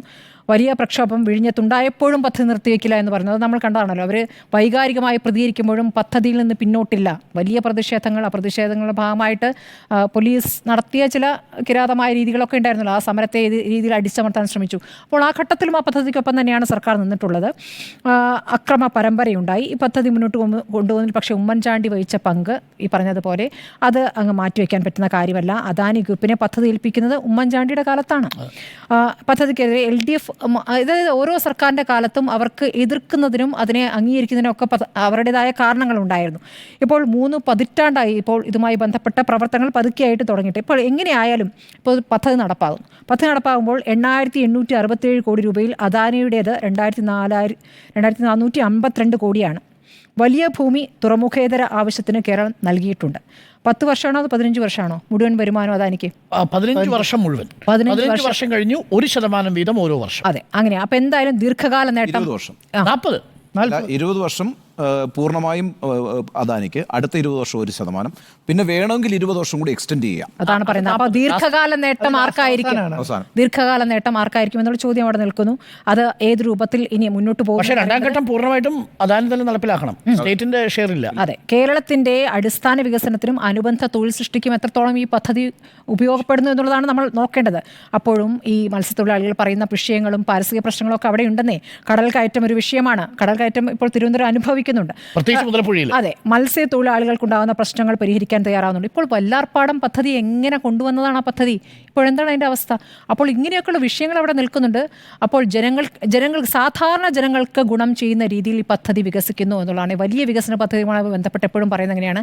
മൊത്തത്തിലുള്ള വികസനം. പക്ഷേ സാധാരണക്കാർക്ക്, പാവങ്ങൾക്ക്, അതിന് ചുറ്റുവട്ടത്ത് താമസിക്കുന്നവർക്ക് അവിടെ നിന്നും ഒഴിഞ്ഞു പോകേണ്ടി വരുന്ന അവസ്ഥയാണോ? അവരുടെ ജീവിത നിലവാരം ഉയരുന്ന സാഹചര്യത്തിലേക്ക് വരുന്നുണ്ടോ എന്നുള്ള പ്രധാനപ്പെട്ട വിഷയമാണ്. ഇപ്പോൾ അദാനിയെ എല്ലാവരും പുച്ഛിക്കുകയായിരുന്നല്ലോ എന്നുള്ള കാര്യം സുജയ പറഞ്ഞല്ലോ. അദാനി പുച്ഛിക്കല്ല. അദാനി, അംബാനി ചില വ്യവസായികളിലേക്ക് രാജ്യത്തിൻ്റെ പ്രധാന പദ്ധതികൾ മുഴുവൻ കൊടുത്തുകൊണ്ടൊരു മൊണോപ്പൊളി ഉണ്ടാക്കുന്നതിനെയാണ് പ്രതിപക്ഷമായാലും BJP ഒഴികെയുള്ള എതിർകക്ഷികൾ ഒക്കെ എതിർക്കുന്നത്. എന്തുകൊണ്ടാണ്? ആ രൂപത്തിലാണ്. അല്ലാതെ അദാനി പദ്ധതി കൊണ്ടുവരുമ്പോൾ ആ പദ്ധതി ഒരു പദ്ധതിയും വേണ്ട എന്ന രൂപത്തിൽ ആരും കാണുന്നില്ല. ഇപ്പോൾ കോൺഗ്രസ് ഭരിക്കുന്ന സമയത്ത് രാജസ്ഥാനിലും അദാനിയുടെ പദ്ധതി വന്നിട്ടുണ്ട്. അങ്ങനെ നിരാകരിക്കുകയല്ല. പക്ഷേ ചില വ്യവസായികളിലേക്ക് മാത്രം ഊന്നുന്നു, അവർക്ക് തീരെഴുതി കൊടുക്കുന്നു എന്നിടത്താണ് വിമർശനം വരുന്നത്. നമുക്ക് നോക്കാം ഈ സ്വപ്നത്തിന് എത്ര നീളമുണ്ട്, യാഥാർത്ഥ്യത്തിലേക്ക് വരാൻ എത്ര നീളമുണ്ടെന്ന് നമുക്ക് നോക്കേണ്ടി വരും. സ്വപ്നം തീരമണഞ്ഞു എന്നുള്ളതാണ് എൻ്റെ ഒരു നിലപാട്. പക്ഷേ സ്വപ്നം തീരമണയാനെടുത്ത സമയം എന്ന് പറയുന്നത് വളരെ കൂടുതലാണ്. ആ കാര്യത്തെക്കുറിച്ച് ഈ സംസ്ഥാനത്തെ ജനങ്ങൾ ഗൗരവത്തോടെ ചർച്ച ചെയ്യണമെന്നാണ് എൻ്റെ ആദ്യത്തെ അഭിപ്രായം. കാരണം നമുക്കറിയുന്നത് പോലെ 1995 ഒക്ടോബറിലാണ് വിഴിഞ്ഞം പദ്ധതിയുടെ ആദ്യത്തെ മെമ്മോറാണ്ടം ഓഫ് അണ്ടർസ്റ്റാൻഡിങ്ങിൽ സൈൻ ചെയ്യുന്നത്. 95 ഒക്ടോബറിലാണ്. നേരത്തെ സൂചിപ്പിച്ചതുപോലെ MV രാഘവൻ തുറമുഖ മന്ത്രിയായിരിക്കുന്ന സമയത്ത് കുമാർ എനർജി അസോസിയേഷനോ കോർപ്പറേറ്റ്സോ അങ്ങനെയാണ്, കുമാർ എനർജി കോർപ്പറേഷൻ, അവരുമായിട്ടാണ് ഈ പറയുന്ന മലബാർ ഹോട്ടലിൽ വെച്ച് അതെ ആദ്യത്തെ പിന്നെ മെമ്മോറാണ്ടം ഓഫ് അണ്ടർസ്റ്റാൻഡിങ് സൈൻ ചെയ്യുന്നത് 95-ൽ. ഇപ്പം നമ്മളിരിക്കുന്നത് 2024-ലാണ്. 2024 ഇരിക്കുമ്പോൾ തന്നെ ആദ്യത്തെ മദർഷിപ്പ് നാളെ എത്തുന്നു. ഇപ്പോഴും നമുക്ക് ഒരു പൂർണ്ണമായ ഓപ്പറേഷനിലേക്ക് നമ്മളുടെ പോർട്ട് എത്തിയെന്ന് പറയാനും കഴിയില്ല. എങ്കിൽ കൂടിയും ഈ 30 വർഷം എടുത്തു എന്ന് പറയുന്നത് ഒരു സംസ്ഥാനത്തിൻ്റെ വികസനവുമായി ബന്ധപ്പെട്ട് ഈ സംസ്ഥാനത്ത് നിലവിലുള്ള ഈ പറയുന്ന രാഷ്ട്രീയമായ ഏറ്റുമുട്ടൽ എങ്ങനെയൊക്കെയാണ് നമ്മുടെ വികസനത്തെ ബാധിക്കുന്നത് എന്നുള്ളതിൻ്റെ ഒരു വിചിന്തനം ആവശ്യമായിട്ട് വരുന്നുണ്ട്. അപ്പം ഞാൻ പറയുന്നത് എന്താണെന്ന് വെച്ചാൽ, ഒരു പദ്ധതി വരുമ്പോൾ ആ പദ്ധതിയെ സംബന്ധിച്ച് ഗൗരവപൂർണ്ണമായ ചർച്ചകൾ നടക്കണം. ആ ചർച്ചകളുടെ അടിസ്ഥാനത്തിൽ സംസ്ഥാനത്തിൻ്റെ വികസനത്തിന് ഗുണകരമാകുന്ന വിധത്തിലൊരു യോജിപ്പിലെത്താൻ എല്ലാവർക്കും കഴിയേണ്ടതുണ്ട്. ഇതിപ്പോൾ കേരളത്തിൻ്റെ ഒരു പ്രത്യേകതയായിട്ടാണ് ഞാനിത് കാണുന്നത്. ഏത് വികസന പദ്ധതി വരുമ്പോഴും അതുമായി ബന്ധപ്പെട്ട് വലിയ രാഷ്ട്രീയ വിവാദങ്ങളും ഏറ്റുമുട്ടലുകളും ഉണ്ടാകുന്നു. ആ ഏറ്റുമുട്ടലുകൾ ഒരുപക്ഷെ നമ്മുടെ രാഷ്ട്രീയ പ്രബുദ്ധതയുടെ ഒരു ഉയർച്ചയൊക്കെ കൊണ്ടായിരിക്കാം. പക്ഷേ ഫലത്തിൽ അത് നമ്മളുടെ വികസന പ്രവർത്തനങ്ങളെല്ലാം വൈകിക്കുന്നു. നമ്മളെപ്പോഴും പറയും നമ്മളൊരു ഉപഭോക്തൃ സംസ്ഥാനമാണെന്ന് പറയും. നമ്മളുടെ ഇന്നത്തെ ഒരു സാഹചര്യം നമ്മളെ സ്വയം പര്യാപ്തത നേടാൻ നിർബന്ധിക്കുന്നുണ്ട്. ഇന്നത്തെ ഒരു ദേശീയ സാഹചര്യം എന്ന് പറയുന്നത് നമുക്ക് കിട്ടേണ്ടുന്ന ഈ പറയുന്ന അർഹമായ കേന്ദ്രവിഹിതം പോലും നിഷേധിക്കപ്പെടുന്ന ഒരു ഘട്ടത്തിൽ നമ്മൾക്ക് ഒരു സംസ്ഥാനം എന്ന നിലയ്ക്ക് സ്വയം പര്യാപ്തതയിലേക്ക് പോകണമെങ്കിൽ ഒരു ഉൽപ്പാദക സംസ്ഥാനമായിട്ട് നമ്മൾ മാറേണ്ടതുണ്ട്. ആ ഉൽപ്പാദക സംസ്ഥാനമായി നമ്മൾ മാറണമെങ്കിലുള്ള ഒരു പ്രശ്നം എന്ന് വെച്ചാൽ കേരളം എന്ന് പറയുന്നത് വളരെ ചുരുങ്ങിയൊരു ഭൂമിശാസ്ത്രമാണ്. ഇപ്പോൾ തിരുവനന്തപുരത്ത് നിന്ന് വൈകുന്നേരം 7 മണിക്കൊരു തീവണ്ടിയിൽ പുറപ്പെട്ടാൽ നാളെ രാവിലെ 7 മണിക്ക് കേരളത്തിൻ്റെ അങ്ങേയറ്റത്ത് കാസർഗോഡ് എത്താം. ആ അർത്ഥത്തിൽ വളരെ ചെറിയൊരു ഭൂപ്രദേശമായതുകൊണ്ട് തന്നെ കാർഷിക വികസനം എന്നൊക്കെ പറയുന്നത്, വ്യാവസായിക വികസനം എന്നൊക്കെ പറയുന്നത് വളരെ കുറവാണ്. അപ്പോൾ നമ്മുടെ ഒരു ഭൂമിശാസ്ത്രത്തിൻ്റെ പൊട്ടൻഷ്യൽ എന്താണെന്ന് മനസ്സിലാക്കിക്കൊണ്ട് അതുമായി ബന്ധപ്പെടുത്തിയ ഒരു വികസന കാഴ്ചപ്പാട് എല്ലാ രാഷ്ട്രീയ പാർട്ടികൾക്കും ഉണ്ടാകണം. ഇവിടെ ഇപ്പോൾ ഞാൻ എപ്പോഴും കണ്ടിട്ടുള്ള കൗതുകരമായൊരു കാര്യം എന്താണെന്ന് വെച്ചാൽ, ഇപ്പം തമിഴ്നാടിൻ്റെ ഒരു ആവശ്യം വരികയാണ്, അല്ലെങ്കിൽ കർണാടകയിലെ ഒരു ആവശ്യം വരികയാണ്. ഈ പറയുന്ന രാഷ്ട്രീയ പാർട്ടികളൊക്കെ തന്നെയാണ് കർണാടകയിലും തമിഴ്നാട്ടിലും ഒക്കെ ഉള്ളത്. പക്ഷേ അവരുടെ സംസ്ഥാനത്തിൻ്റെ ഒരു ആവശ്യം വരുമ്പോൾ അവരവിടെ ഒരു പലതരത്തിലുള്ള ചർച്ചകൾക്ക് ശേഷം ഒരു യോജിപ്പിൻ്റെ അന്തരീക്ഷം വളരെ പെട്ടെന്ന് ഉണ്ടാക്കുകയും അത്തരം വികസന പ്രവർത്തനങ്ങളിലേക്ക് ആ സംസ്ഥാനങ്ങൾ പോവുകയും ചെയ്യുന്നതാണ്. അപ്പം നമ്മളൊരു ഉദാഹരണം പറഞ്ഞാൽ, മുല്ലപ്പെരിയാർ എന്ന് പറയുന്ന ഡാം നമ്മുടെ സംസ്ഥാനത്ത് നിൽക്കുന്ന ഒരു ഡാമാണ്, അല്ലെ, ഒരു അണക്കെട്ടാണ്. ആ അണക്കെട്ടിൻ്റെ പൂർണ്ണമായ നിയന്ത്രണം നമുക്കാണ്. അവിടെ ഒന്ന് തൊടാൻ കഴിയുമോ കേരളത്തിന്? തൊട്ടാൻ ശ്രമിച്ചാൽ തമിഴ്നാട്ടിൽ കലാപം ഉണ്ടാവും. ആ രീതിയിലാണ് ഒരു ജനത അവരുടെ നിലനിൽപ്പിനെ സംബന്ധിച്ച് ഒരു കൂട്ടായ നിലപാടെടുക്കുന്നത്. അത്തരം ഒരു നിലപാട് പലപ്പോഴും നമ്മളുടെ ഈ ഒരു തരം ഒരു വലിയ രീതിയിലുള്ള രാഷ്ട്രീയമായ എന്താണ് അതിനെക്കുറിച്ച് പറയുക, ഇപ്പം നമ്മുടെ നാട്ടിൽ സ്കൂൾ വരികയാണെങ്കിൽ ഒരു പ്രശ്നം ഉണ്ടാകില്ല, വലിയ എതിർപ്പുകൾ ഉണ്ടാവില്ല. ഒരു ആശുപത്രി വരികയാണെങ്കിൽ വലിയ എതിർപ്പുണ്ടാവില്ല. അതൊക്കെ കൊണ്ടാണ് നമ്മുടെ ഈ വിദ്യാഭ്യാസ രംഗത്തും ആരോഗ്യ രംഗത്തും ഒക്കെ മുന്നേറ്റം ഉണ്ടാക്കിയിരിക്കുന്നത്. കാരണം ഇതൊക്കെ അടിസ്ഥാന പ്രശ്നങ്ങളായതുകൊണ്ട് ആരും ഇതിൻ്റെ പേരിൽ വലിയ തർക്കങ്ങൾ ഉണ്ടാക്കില്ല. അതേസമയം ഒരു ടൂറിസം പ്രോജക്റ്റ് വരുന്നു എന്ന് വിചാരിക്കുക, അല്ലെങ്കിൽ ഒരു റോഡ് പ്രോജക്റ്റ് വരുന്നു എന്ന് വിചാരിക്കുക, അല്ലെങ്കിൽ ഇതുപോലൊക്കെ തന്നെയുള്ള ഏതെങ്കിലും ഒരു വ്യവസായ പ്രോജക്റ്റ് വരുന്നു എന്ന് വിചാരിക്കാം, വലിയ വിവാദങ്ങളിലേക്ക് പെട്ടെന്ന് രണ്ടായി ചേരിതിരികയാണ് സംഭവം. പിന്നെ ആ ഏറ്റുമുട്ടലാണ്. ഇപ്പം 95 ഇതിൻ്റെ കരാർ ഒപ്പിട്ടിട്ട് അടുത്ത ഓഗസ്റ്റിലാണ് കരാർ ഒപ്പിടുന്നത്. പിന്നെ ഒരു 7 മാസം കൊണ്ട് അടുത്ത തെരഞ്ഞെടുപ്പ് ഒന്ന് 96 EK നായനാറുടെ മന്ത്രിസഭ വരികയാണ്. 96 മുതൽ 2001 വരെ അധികാരത്തിൽ നിന്ന് EK നായനാർ മന്ത്രിസഭ അതിനകത്ത് അനങ്ങിയിട്ടില്ല. എൻ്റെ കാര്യം പറയും, ഒറ്റ കാര്യമുള്ളൂ, MV രാഘവൻ്റെ പ്രോജക്റ്റാണ്. MV രാഘവനാണ് അക്കാലത്ത് ഈ പറയുന്ന വർഗ്ഗശത്രു. അപ്പം കോൺഗ്രസിനേക്കാളും വലിയ എതിരാളിയാണ് MV രാഘവൻ എന്ന് പറഞ്ഞത്. അപ്പോൾ MV രാഘവൻ കൊണ്ടുവന്നിരിക്കുന്ന ഒരു പ്രോജക്റ്റ് തൽക്കാലം വേണ്ട എന്നുള്ളതാണ്. അതിൻ്റെ സാധ്യതകളെക്കുറിച്ചല്ല ഉത്തരവാദിത്വത്തോടെ അന്വേഷിക്കുന്നത്. 2001 ആന്റണി മന്ത്രിസഭ വരുമ്പോഴാണ് പിന്നെ ഇത് മുന്നോട്ട് പോകുന്നത്. അപ്പോഴാണ് നേരത്തെ ഇവിടെ നിങ്ങളൊക്കെ സൂചിപ്പിച്ചതുപോലെ ചൈനീസ് ആയിട്ട് ബന്ധപ്പെട്ട് ചില കാര്യങ്ങളിനകത്തൊരു ക്ലിയറൻസിൻ്റെ ആവശ്യമുണ്ട്. ഒരു പ്ലോട്ട് അങ്ങ് വിഭാവന ചെയ്ത് അത് വളരെ പെട്ടെന്ന് നടപ്പാക്കാനൊന്നും കഴിയില്ല. ആ പദ്ധതിക്ക് അതിൻ്റേതായിട്ടുള്ള കാലതാമസം എടുക്കും. അതിൻ്റെ ഒരു നടത്തിപ്പും ക്രമവും ഒക്കെ ഉണ്ട്. അന്നത്തെ കോൺഗ്രസ് സർക്കാർ, UPA സർക്കാർ സുരക്ഷാ കാരണങ്ങൾ പറഞ്ഞ അനുമതി നിഷേധിച്ചിരുന്നു. അല്ല, 96 UPA സർക്കാരല്ല, 96 ഐക്യമുന്നണി സർക്കാരാണുള്ളത്, ദേവഗഡ സർക്കാരാണുള്ളത്. അപ്പോൾ 96 അല്ല, ഒരു പോർട്ട് വരുമ്പോൾ എപ്പോഴും ആ പോർട്ട് എന്ന് പറയുന്നത് സുരക്ഷാ കാരണങ്ങളാൽ തന്നെ വളരെ പ്രധാനപ്പെട്ട ഒരു സ്ഥലമാണ്, ഒരു വളരെ സെൻസിറ്റീവായ ഏരിയ ആണ്. അതിനകത്ത് ഒരുപാട് ക്ലിയറൻസ് ആവശ്യമുണ്ട്. ഞാൻ പറയുന്നത് 2001 അത് വന്നു. പിന്നീട് ഇതിനകത്ത് യഥാർത്ഥത്തിൽ ഒരു അനക്കം വെച്ചത് 2015 ഉമ്മൻചാണ്ടി കരാർ വെക്കുന്നതോടുകൂടിയാണെന്നുള്ള കാര്യത്തിൽ ഒരു തർക്കവുമില്ല. പക്ഷേ അതിനകത്തൊരു കാര്യം നമ്മൾ മനസ്സിലാക്കേണ്ടത്, 2015 ഓഗസ്റ്റ് 17 ഉമ്മൻചാണ്ടി ഈ കരാർ ഒപ്പുവെക്കുന്നത്. അത് കഴിഞ്ഞിട്ട് 6 മാസം കഴിഞ്ഞപ്പോഴത്തേക്കും തെരഞ്ഞെടുപ്പ് വന്നു, തെരഞ്ഞെടുപ്പിലേക്ക് പോയി. പിന്നെ ഇതുവരെ കോൺഗ്രസ് ഭരിച്ചിട്ടില്ല.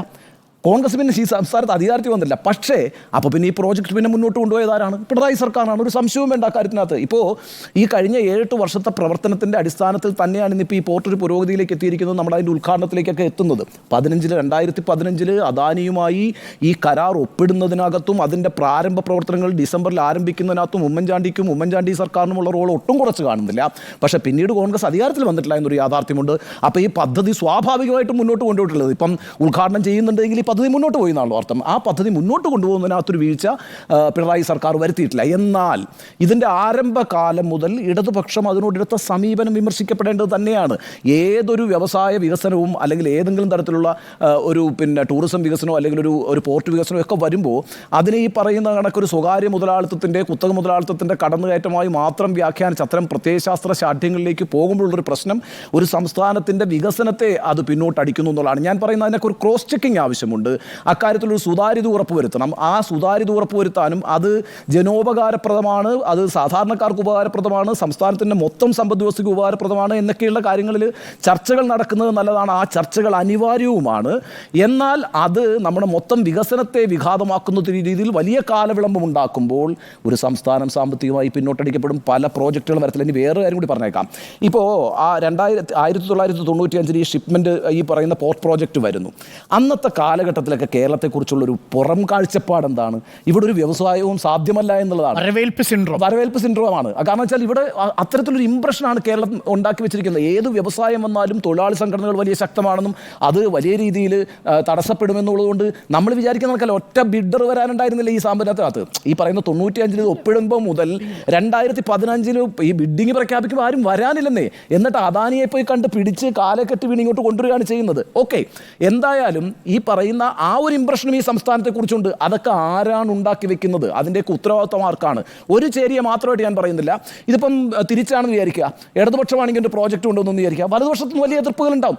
ഞാൻ പറയുന്നത് നമ്മുടെ സംസ്ഥാനത്തിൻ്റെ പൊതുവികസനവുമായി ബന്ധപ്പെട്ട കാഴ്ചപ്പാടുകളും നിലപാടുകളും രൂപീകരിക്കുന്നതിൽ ഒരു സമവായ അന്തരീക്ഷം കേരളത്തിൽ അൺഫോർച്ചുനേറ്റ്ലി ഉണ്ടാകുന്നില്ല. അത് മറ്റേതൊരു സംസ്ഥാനത്തുമുണ്ട്. ഇന്ത്യയിലെ വിവിധ, അതാണ് ഞാൻ ഈ പറഞ്ഞത്, കർണാടകത്തിൽ ഒരു പ്രോജക്റ്റ് വരുന്നു വിചാരിക്കുക, ആ പ്രോജക്റ്റ് 50,000 പേർക്ക് തൊഴിൽ കൊടുക്കണമെന്നില്ലെന്നേ. 50 പേർക്ക് തൊഴിൽ കൊടുക്കുകയാണെങ്കിൽ പോലും ഒറ്റക്കെട്ടായി എന്ന് ചില കാര്യങ്ങൾ അവർ ചെയ്യും. ആ രീതിയിൽ സംസ്ഥാനങ്ങൾ ഓരോന്നും വികസിച്ചുകൊണ്ടിരിക്കുന്ന ഒരു കാഴ്ചപ്പാട് നമുക്ക് കാണാം. പക്ഷെ നമ്മളെ സംബന്ധിച്ചിടത്തോളം അതാണ് എനിക്ക് മനസ്സിലാകാത്ത ഞാനൊരു ചോദ്യമായിട്ട് ഉന്നയിക്കുന്നത്. നമ്മുടെ രാഷ്ട്രീയ പ്രബുദ്ധത എന്ന് പറയുന്നത് പലപ്പോഴും നമ്മുടെ വികസനത്തിന് വിഘാതമായി വരുന്നുണ്ടോ എന്നുള്ളത്. ഇപ്പോൾ താങ്കൾ നേരത്തെ സൂചിപ്പിച്ച പോലെ വികസന രാഷ്ട്രീയത്തെ സംബന്ധിച്ചൊരു പുതിയ കാഴ്ചപ്പാട് വികസിച്ചു വരേണ്ടതുണ്ട്. അതിൻ്റെ ഒരു പ്രധാനപ്പെട്ട അധ്യായമായി നമ്മൾ ഈ വിഴിഞ്ഞത്തെ മനസ്സിലാക്കുകയാണെങ്കിൽ നിശ്ചയമായും ഒരു പുതിയ അധ്യായം നമുക്ക് തുറക്കാൻ കഴിയുന്ന വിശാലതയോടുകൂടി കേരളത്തിലെ രാഷ്ട്രീയ പ്രസ്ഥാനങ്ങൾ അവരുടെ കാഴ്ചപ്പാടുകളെ നവീകരിക്കേണ്ടതുണ്ട് എന്നാണ് എൻ്റെ അഭിപ്രായം. ഈ രാഷ്ട്രീയ പ്രബുദ്ധതയാണോ എന്ന് സംശയിക്കുന്നത് വളരെ പ്രധാനപ്പെട്ട കാര്യം. പ്രേക്ഷകർ ആലോചിക്കേണ്ട കാര്യം, അത് രാഷ്ട്രീയ പ്രബുദ്ധത അല്ലെന്നാണ് എൻ്റെ പക്ഷം കേട്ടോ. അത് തികച്ചും കക്ഷി രാഷ്ട്രീയത്തിൽ അധിഷ്ഠിതമായിരിക്കുന്ന ഒരു മത്സരി ബുദ്ധി മാത്രമാണ്. അതുകൊണ്ടാണ് ഇപ്പോൾ കേരളയിലെ കാര്യത്തിൽ ഒരു തീരുമാനം എടുത്തിട്ടുണ്ട്. കേരളയിൽ ഇപ്പോൾ ഇടതുപക്ഷ സർക്കാർ കൊണ്ടുവരുമ്പോൾ അടുത്ത ഐക്യജനാധിപത്യ മുന്നണി സർക്കാർ എന്തിനെ എതിർക്കുന്നു? ഐക്യജനാധിപത്യ മുന്നണി സർക്കാർ സിൽവർ ട്രെയിൻ കൊണ്ടുവരുമ്പോഴോ നോക്കൂ, എതിർക്കാൻ പോകുന്ന ഇടതുമുന്നണി സർക്കാരായിരിക്കും. അതാണ് ഞാൻ നേരത്തെ 2 ഉദാഹരണം പറഞ്ഞത്. നമ്മുടെ തൊട്ട് മുന്നിലുള്ള ഉദാഹരണങ്ങളാണ്. AI ക്യാമറ വരുന്ന വിഷയം. AI ക്യാമറയുടെ വിഷയത്തിൽ പിന്നീട് കോടതിയിൽ നിന്ന് വിമർശനം പ്രതിപക്ഷ നേതാവിന് കേൾക്കേണ്ടി വരുന്ന ഒരു സാഹചര്യം ഉണ്ടായി. അതുമായിട്ട് മുന്നോട്ട് പോകാത്ത സാഹചര്യം ഉണ്ടായി. അതാ പറഞ്ഞ വളരെ പ്രധാനപ്പെട്ട കാര്യം. ഇപ്പോൾ പരിയാരം മെഡിക്കൽ കോളേജിൻ്റെ ഭാഗമായിട്ടുണ്ടായ അടിയെന്താണ് അത് ഉദ്ഘാടനം ചെയ്യപ്പെട്ടത് എങ്ങനെയാണ്? അതിനെ ഇവർ എങ്ങനെ ന്യായീകരിക്കുന്നതെന്നറിയാമോ? പലയിടത്തും നമ്മൾ ഈ ചോദ്യം ചോദിക്കുമ്പോൾ അതാത് കാലഘട്ടത്തിനനുസൃതമായിട്ടുള്ള തീരുമാനങ്ങളല്ലേ ഉണ്ടാവൂ, കോണ്ടെക്സ്റ്റുലാവണ്ടേ. ആ സന്ദർഭത്തിൽ ആ വിഷയങ്ങളെയാണ് അഡ്രസ്സ് ചെയ്തത്. കമ്പ്യൂട്ടറിനെ അടിച്ചു തകർത്തപ്പോൾ ആ ഘട്ടത്തിൽ തൊഴിലാളികളുടെ പ്രശ്നമായിരുന്നു വലുതെന്ന് തോന്നിയതുകൊണ്ടാണ് കമ്പ്യൂട്ടർ അടിച്ചു തകർത്തത്. പക്ഷേ ആ തൊഴിലാളികളെ ഡിജിറ്റലി സാക്ഷരത ആക്കാനുള്ള ശ്രമത്തിലല്ല അവർ പോയത്. കമ്പ്യൂട്ടറിനെ അടിച്ചു തകർത്താൽ തൊഴിലാളികൾക്ക് ജോലി കിട്ടുമെന്നായി. പക്ഷേ പിന്നീട് എന്ത് സംഭവിച്ചു? ഇപ്പോൾ ഇന്ന് നടന്ന മറ്റൊരു പ്രധാനപ്പെട്ട കാര്യമുണ്ട്, അതും കൂടി നമ്മൾ സൂചിപ്പിക്കേണ്ടതുണ്ട്. ജനറേഷൻ എയുടെ ഇൻ്റർനാഷണൽ കോൺക്ലേവാണ് ഇന്ന് കൊച്ചിയിൽ നടന്നത്. ജനറേഷൻ ഇന്ത്യയിലെ ആദ്യത്തെ കോൺക്ലേവാണ്. ഇന്ത്യയിലെ ഫസ്റ്റ് ജനറേഷൻ എ കോൺക്ലേവാണ് നടന്നിരിക്കുന്നത്. ഭാഗ്യവശാൽ ആ കാര്യത്തിൽ ആർക്കും വിയോജിപ്പുണ്ടായിരുന്നില്ല. ഒരു കാര്യം പറയേണ്ടതേ, ഈ പറഞ്ഞ അന്ന് ഇടതുപക്ഷം മുന്നോട്ട് വെച്ച കാര്യങ്ങളിലെല്ലാം ഒരു അർത്ഥമുണ്ടെന്നേ. കാരണം എന്താണെന്നറിയോ? ഈ അദാനിക്ക് വേണ്ടിയിട്ട് ഈ പറയുന്ന സംവിധാനത്തിൽ സർക്കാർ എത്ര പൈസയാണ് മുടക്കിയത്? 61.9%. 61.9% ആരാ മുടക്കുന്നത്? സ്റ്റേറ്റാണ് മുടക്കുന്നത്. വളരെ 32% മാത്രമേ അദാനി അല്ല, ഞാൻ പറയുന്നത് അദാനിന്റെ ഭാഗം. ഞാൻ പറയുന്നത് അദാനിന്റെ ഭാഗം 32%. 9% കേന്ദ്രം. 29% അദാനി മുടക്കുന്നത്. അപ്പം നിങ്ങളൊന്ന് ആലോചിച്ച് നോക്കിയാൽ കേന്ദ്രവും കേരളം കൂടി 71% മുടക്കുന്ന പിന്നെ ഒരു പ്രൊജക്റ്റ് 60 വർഷം അദാനിക്ക് കൊടുത്തു. 40 വർഷം ഈ പറയുന്ന പോർട്ടിൽ നിന്ന് ഇന്ത്യൻ നായ പൈസ ഈ പറയുന്ന സർക്കാരിന്, കേരളത്തിനോ സർക്കാരിനോ കേന്ദ്രത്തിനോ ഇല്ല. ആർക്കാ? അദാനിക്ക് മാത്രം. അത് പിന്നെ ഉയർത്തേണ്ട കാര്യമല്ലായിരുന്നോ? ഉയർത്തേണ്ട കാര്യമായിരുന്നു. ഒരു മിനിറ്റ് ഞാൻ പറഞ്ഞ് കംപ്ലീറ്റ് ചെയ്തോട്ടെ. രണ്ടാമത്തെ കാര്യം, ഇത്രയും പറഞ്ഞ് 21% പൈസ സർക്കാരിൻ്റെ ഇല്ലാത്തതുകൊണ്ടാണ് ഈ പ്രൊജക്റ്റ് മുന്നോട്ട് കൊണ്ടുപോകാൻ പറ്റാത്തത്. എന്തുകൊണ്ടാണ്? വിഭാവനം ചെയ്യുന്നതിൻ്റെ പ്രശ്നമാണ്. 2015 ഉമ്മൻചാണ്ടി സർക്കാർ, ആ ഉമ്മൻചാണ്ടി സർക്കാരിൻ്റെ കാലാവധിയുടെ അവസാനം 6 മാസം ബാക്കി നിൽക്കുമ്പോഴാണ് പോയിട്ട് ഈ അദാനിയായിട്ട് എഗ്രിമെൻറ്റ് സൈൻ ചെയ്യുന്നത് അല്ലേ? 6 മാസം ബാക്കി നിൽക്കുമ്പോൾ എന്തുകൊണ്ട് 4.5 വർഷമായിട്ട് ഈ പ്രൊജക്റ്റ് കൊണ്ട് മുന്നോട്ട് കൊണ്ടില്ല? അവസാനം പോയിട്ട് അദാനിയായിട്ട് പ്രൊജക്റ്റ് കൊണ്ടുവന്നു. എന്താണ്? ഇലക്ഷൻ സ്റ്റണ്ടാണെന്ന് ഞാൻ പറയുള്ളൂ.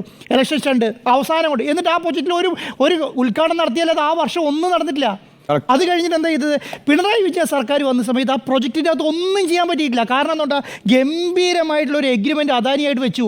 ആ അദാനി വെച്ച എഗ്രിമെൻറ്റിനെ മുന്നോട്ട് കൊണ്ടുപോകും, അല്ലാതെ പിണറായി വിജയൻ സർക്കാരിൻ്റെ മുന്നിൽ വേറെ ഒരു നടപടിയും ചെയ്യാൻ പറ്റില്ല. ആകെ ചെയ്തത് എന്താണ്, ഈ പറഞ്ഞ കോവിഡ്, പിന്നെ നമ്മുടെ ഫ്ലഡ്, അങ്ങനെയുള്ള സംവിധാനങ്ങൾ വന്ന സമയത്ത് വന്ന ആ ഡിലേ, അതാണല്ലോ ഈ പറയുന്ന ഒന്നാം ഘട്ടം പൂർത്തിയാകാൻ വേണ്ടി വന്ന ഡിലേ എന്ന് പറയുന്നത്. ആ ഡിലേ കാലയളവിൽ വന്നിരിക്കുന്ന നഷ്ടം എന്ന് ഒന്നാം ഘട്ടം പൂർത്തിയാക്കേണ്ട സമയത്ത് പൂർത്തിയാക്കിയില്ലെങ്കിൽ അദാനി കമ്പനി സർക്കാരിന് നഷ്ടം കൊടുക്കണം. ആ നഷ്ടം കൊടുക്കേണ്ട സംവിധാനം പിണറായി വിജയൻ റേസ് ചെയ്യും. അത് പോയി എവിടെ നിന്നു? അത് പോയി നിന്നത് അവിടെ ആർബിട്രേഷൻ കോടതിയിൽ പോയി ആർബിട്രേഷൻ നടന്നുകൊണ്ടിരിക്കുകയാണ്. ഇപ്പോൾ ആർബിട്രേഷൻ നടക്കുകയാണ്. അങ്ങനെ വന്നു കഴിഞ്ഞാൽ വെറും 29% കൂടെ പണമില്ലാത്തത് കൊണ്ടാണോ ഈ പറയുന്ന പ്രൊജക്റ്റ് നമ്മുടെ കേരളത്തിൻ്റെ സർക്കാരിൻ്റെ കയ്യിൽ നിന്നും? ഇത് നിങ്ങളൊന്ന് ആലോചിച്ച് നോക്കിക്കേ. ഇത്രയും വരുമാനമുള്ള ഒരു കമ്പനി 79,000 കോടി ഉപയോഗിച്ചിട്ടാണ് ഇപ്പോൾ കേന്ദ്രം ഒരു പോർട്ട് പണിയുന്നത്, അല്ലേ? 79,000 കോടി, ഒന്നും രണ്ടും അല്ല, 79,000 കോടി. അപ്പോൾ ഈ പോർട്ടിൽ നിന്ന് എന്ത് വരുമാനം ഉണ്ടാകുമെന്ന് നിങ്ങൾ വിചാരിക്കുന്നത്? ഇത് പറയുന്ന കേരളത്തിൽ പറയുന്ന ഓരോ സാധാരണക്കാരൻ്റെയും പറയുന്ന സംവിധാനം ഡെവലപ്പ് ചെയ്യാൻ വേണ്ടിയിട്ടുള്ള പൈസ ആവില്ലായിരുന്നോ? എന്താണ് കേരളം ഫേസ് ചെയ്യുന്ന ഇഷ്യൂ? എന്തിനാണ് നമ്മൾ കേന്ദ്രത്തിന് മുമ്പിൽ പോയി കൈ നീട്ടുന്നത്? നമുക്ക് വരുമാനമില്ല, നമുക്ക് ടൂറിസത്തിൽ നിന്ന് വരുമാനമില്ല, നമുക്ക് പിന്നെ അഗ്രികൾച്ചറിൽ നിന്ന് വരുമാനമില്ല, നമുക്ക് ഈ പറയുന്ന ഒരു പോർട്ടില്ല, നമുക്കൊരു എയർപോർട്ടില്ല, ഒരു വരുമാനമില്ല. അതുകൊണ്ടാണ് നമ്മൾ കേന്ദ്രത്തിന് 12,000 കോടി 10,000 കോടി 5,000 കോടി തന്നു പോയി കൈ നീട്ടുന്നത്. ഈ പറഞ്ഞ സംവിധാനങ്ങളെ എല്ലാം നമുക്ക് സ്വന്തമായി സ്വയം പര്യാപ്തത വരേണ്ട സ്ഥലത്ത് നമ്മൾ ഈ സാധനം കൊണ്ട് അദാനിക്ക് വിറ്റിട്ട് അദാനിൻ്റെ അടുത്ത് നിന്ന് പൈസ മേടിച്ച് 40 വർഷം കഴിയുമ്പോൾ നമുക്ക് തിരിച്ചു കിട്ടുന്നുള്ള 40 വർഷം കഴിയുമ്പോൾ നമ്മളിൽ എത്ര പേരുണ്ടാവും ദൈവത്തിനറിയാം, അല്ലേ? ആ പറയുന്ന സംവിധാനങ്ങൾ 40 വർഷം നമ്മുടെ മുന്നിലില്ല. അപ്പോൾ അന്ന് പിണറായി വിജയനോ അല്ലെങ്കിൽ ഇടതുപക്ഷമോ പറഞ്ഞ കാര്യങ്ങൾ നമുക്ക് ഇന്നത്തെ കാലത്ത് പ്രാബല്യമാണെന്ന്. കാരണം എന്തുകൊണ്ട് പിണറായി വിജയൻ അത് മുന്നോട്ട് കൊണ്ടുപോയെന്ന് വെച്ചാൽ പിണറായി വിജയൻ്റെ മുന്നിൽ വേറെ നിവൃത്തിയില്ല. അദാനിയായിട്ട് എഗ്രിമെൻറ്റ് സൈൻ ചെയ്യുക, നാളെ രാവിലെ കോടതി പോയ കോടതി പറയുക എന്താ പറയുക, ഈ പറയുന്ന പിണറായി വിജയനോട് ഈ പരിപാടിയോട് മുന്നോട്ട് കൊണ്ടുപോകാൻ പറ്റുള്ളൂ. അപ്പോൾ അവർ ചെയ്ത കാര്യം മുന്നിലല്ലേ, ഇപ്പോഴും പിന്നെ വാലിഡ് അല്ലേ? അവർ ചെയ്ത കാര്യം വാലിഡ്, അല്ലാതെ അവർക്ക് ഓപ്ഷൻ ഇല്ല. അല്ല, അതിനകത്തൊരു കാര്യമുണ്ട് ശ്രീ ആൻഡോ അഗസ്റ്റിൻ. ഇപ്പോൾ അന്ന് ഇടതുപക്ഷം ഈ പറയുന്ന 2014 തെരഞ്ഞെടുപ്പിന് പോകുമ്പോഴത്തേക്കും ശക്തമായിട്ട് വിഴിഞ്ഞം പദ്ധതിയെ എതിർക്കുന്നുണ്ട്. അതാണല്ലോ ഈ കടൽ കൊള്ള എന്നൊക്കെ പറഞ്ഞിട്ടുള്ള ദേശാഭിമാനിയുടെ ഫ്രണ്ട് പേജ് വരുന്നത്. അതിനുശേഷം അധികാരത്തിൽ വന്ന പിണറായി വിജയൻ ചെയ്തൊരു കാര്യം, ജസ്റ്റിസ് രാമേന്ദ്രൻ നായരുടെ നേതൃത്വത്തിൽ ഒരു ജുഡീഷ്യൽ കമ്മീഷനെ വെക്കുന്നു. ഈ 2 കമ്മീഷനെ വെച്ച് 2 കമ്മീഷനും അന്വേഷിച്ചിട്ട് ക്ലീൻ ചിറ്റ് കൊടുക്കുക ചെയ്തത്. ഇതിനകത്ത് കുഴപ്പമൊന്നുമില്ല എന്ന് കണ്ടെത്തുകയായിരുന്നു. തുടർന്നാണ് ഇതിനകത്ത് ഞാൻ ഒരു കാര്യം കൂടി പറഞ്ഞോട്ടെ. താങ്കൾ ഈ പറയുന്ന കാര്യത്തിനകത്ത് എനിക്കൊരു സംശയമേ ഉള്ളത്. ഇപ്പം ശരിയാണ്, വേണമെങ്കിൽ സംസ്ഥാന സർക്കാരിന് ചെയ്തുകൂടെ അല്ലെങ്കിൽ ഇന്ത്യൻ സർക്കാരിന് ചെയ്തുകൂടെ ഈ പ്രോജക്റ്റ്? എന്തിനാണ് അദാനി? എനിക്കറിയില്ല. ഒരു ഇന്റർനാഷണൽ പിന്നെ ഈ പറയുന്ന പോർട്ട് കണക്ടിവിറ്റി എന്ന് പറയുന്നത് അത് ഒരു ഈ പലതരത്തിലുള്ള കണക്ഷൻസിലൂടെയാണല്ലോ ഈ വ്യവസായം വരുന്നത്. ഇപ്പം നമ്മളുടെ ഈ അന്താരാഷ്ട്ര ചാനലിലൂടെ തന്നെ, കപ്പൽ ചാനലിലൂടെ തന്നെ ഈ പറയുന്ന ഷിപ്മെൻറ്റുകൾ പോകണമെന്നില്ല. ഇപ്പോൾ ഇല്ലല്ലോ, അല്ലാതെ തന്നെ പോകുന്നുണ്ടല്ലോ. അതിപ്പോൾ കൊളംബോയിലേക്കും ദുബായിലേക്കും ശ്രീലങ്കയിലേക്കും സലാലയിലേക്കും ഒക്കെ പോകുന്നുണ്ടല്ലോ. ഞാൻ പറയുന്നത് ഇത്തരത്തിലുള്ള ട്രേഡ് നടത്തുന്നതിൽ എക്സ്പേർട്ട് ആയിട്ടുള്ള ആളുകൾ വന്ന് അത്തരം ട്രേഡ് നടത്തുന്നത് നമുക്ക് ഗുണകരമാക്കി മാറ്റാൻ കഴിയുമെങ്കിൽ നല്ലത്. ഒരു കാര്യം കൂടി പറഞ്ഞ് ഞാൻ നിർത്തിയേക്കാം. ഇനി ഈ പോർട്ടിൽ നിന്നുള്ള പൈസ വേണ്ട ശ്രീ ആൻഡോ, ഞാൻ പറയുന്നത് ആ പോർട്ടിലെ പൈസ പോകുമ്പോൾ തന്നെയും അതുമായി ബന്ധപ്പെട്ടുണ്ടാകുന്ന മറ്റു വികസനങ്ങളുടെ സംസ്ഥാനത്ത് ഉണ്ടാക്കുന്ന മാറ്റം ചെറുതല്ല എന്നാണ് ഞാൻ പറയുന്നത്. അതിപ്പോൾ നിങ്ങളുടെ ഹോട്ടൽ ഇൻഡസ്ട്രി, ഇത്ര ഹോട്ടലുകൾക്ക് എന്തായാലും അദാനി അല്ലല്ലോ നടത്തുന്നത്. ഈ നമ്മുടെ തിരുവനന്തപുരത്തായാലും എറണാകുളത്തായാലും അല്ലെങ്കിൽ പിന്നെ കൊട്ടാരക്കരയായാലും പത്തനംതിട്ടയായാലും ഒക്കെ ഹോട്ടലുകൾ വികസിക്കുന്നു എന്ന് പറയുന്ന ഒരു പ്രധാനപ്പെട്ട കാര്യമാണ്. ഒരു ഡെസ്റ്റിനേഷനായിട്ട് മാറുമ്പോൾ നമ്മളുടെ ഒരു പൊട്ടൻഷ്യൽ ടൂറിസമാണ്, ടൂറിസം വികസിക്കുന്നു എന്നുള്ളത് പ്രധാനപ്പെട്ട കാര്യമാണ്. ഈ രീതിയിൽ അനുബന്ധ വ്യവസായങ്ങളുടെ വികസനം എന്ന് പറയുന്ന അദാനിയുമായി ബന്ധപ്പെട്ട് നിൽക്കുന്ന ഒരു കാര്യമേ അല്ല. അതിൽ നിന്ന് വരുന്ന ഒരു വരുമാനം എന്ന് പറയുന്നത് ചെറിയ കാര്യമല്ല. ഞാൻ പറയുന്നത് PPP മോഡൽ എപ്പോഴും സർക്കാരിനും ഗവൺമെന്റിന് ഗുണമേ ഉണ്ടാവുള്ളൂ. പക്ഷേ ഈ പറയുന്ന കുത്തക കമ്പനികൾക്ക് PPP മോഡൽ കൊടുത്തിട്ടല്ല ഈ പറയുന്ന സംവിധാനം ഉണ്ടാകുന്നത്. PPP മോഡൽ എന്താണ്? ഈ പറഞ്ഞ 5,000 കോടി 10,000 കോടി ടേൺ ഓവർ കിട്ടുന്ന ഒരു കമ്പനി കൊണ്ടായിട്ട് 25 വർഷത്തേക്ക് നീ നടത്തിക്കോളൂ. ഞാൻ 80% ലോകത്ത് എവിടെയും കേട്ടിട്ടുണ്ട് 80%. ഞാൻ പറഞ്ഞ എന്താണെന്നറിയോ, ഈ സർക്കാരിൻ്റെ കാലത്താണ് ഈ പ്രൊജക്റ്റ്, ഇടതുപക്ഷ സർക്കാരിൻ്റെ കാലത്താണ് ഈ പ്രൊജക്റ്റ് വരുന്നതെങ്കിൽ ഈ പറഞ്ഞ 40 വർഷത്തേക്ക് ഈ പറയുന്ന ഒരു ശതമാനത്തിന് വേണ്ടി കൊടുക്കില്ല എന്നൊരു വിശ്വാസത്തിലാണ് ഞാൻ പറയുന്നത്.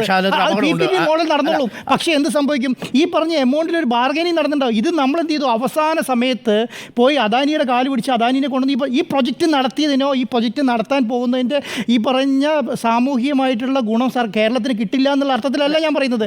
ഈ പറയുന്ന പ്രൊജക്റ്റ് എന്തിനാണ് 78,000 കോടി കൊടുത്ത് ഏകപക്ഷീയമായ ഒരു എഗ്രിമെന്റ് എന്നാണ് താങ്കൾ പറഞ്ഞത്. അത് മാത്രമല്ല, ഈ ഇന്ത്യൻ മഹാസമുദ്രമായിട്ട് ബന്ധപ്പെട്ട് കിടക്കുന്ന ഏക പോർട്ടാണ്.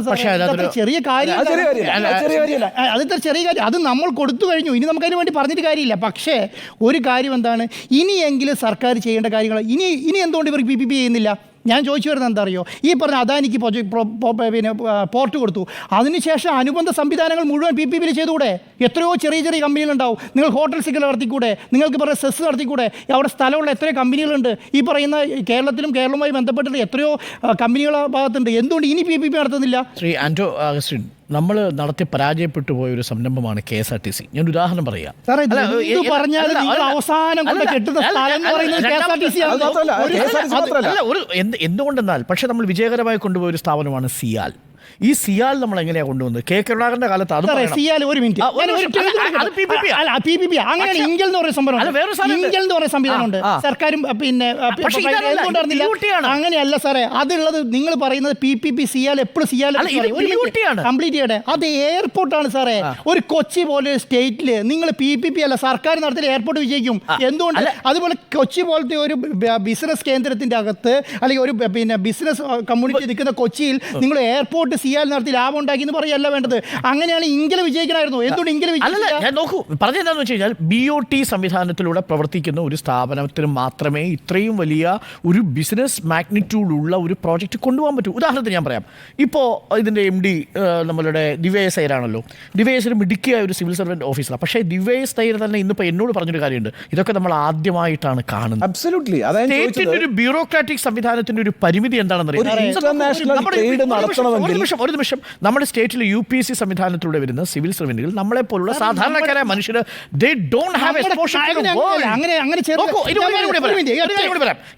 ഇത് കൊളംബോ നോക്കൂ. നമ്മൾ ഈ മത്സരത്തെ അതിജീവിച്ചിരിക്കുന്നത് എങ്ങനെയാണെന്ന് ആലോചിക്കണം. ഇത് LDF UDF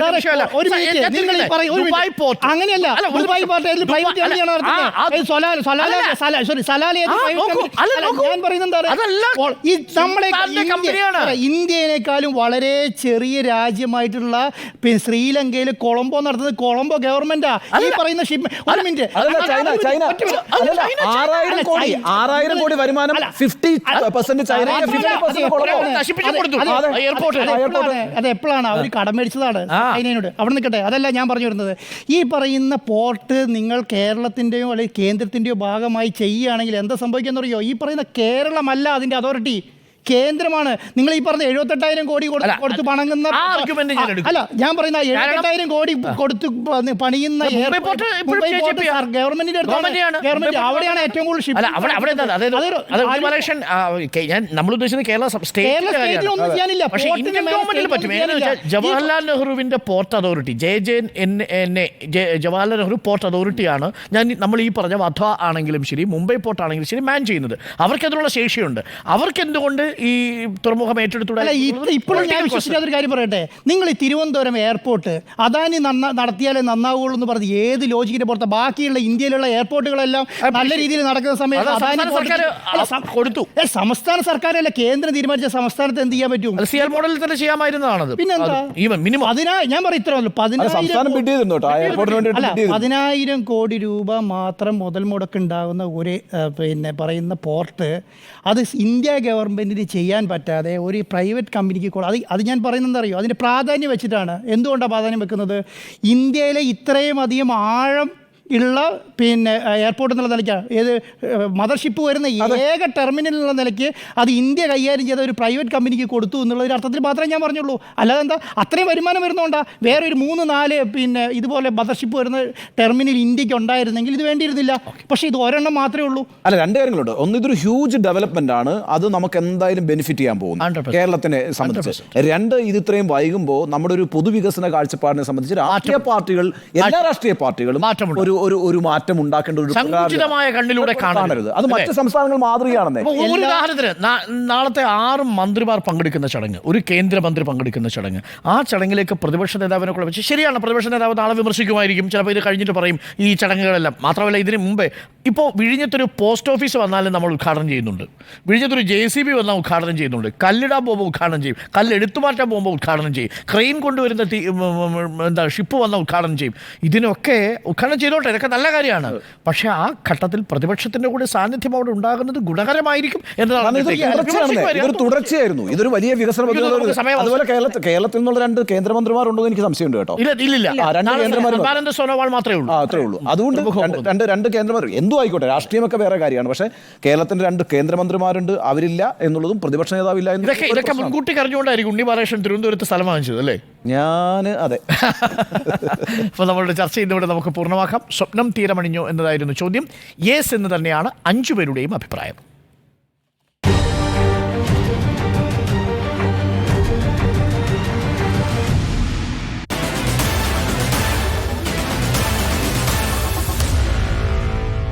Meet the editors.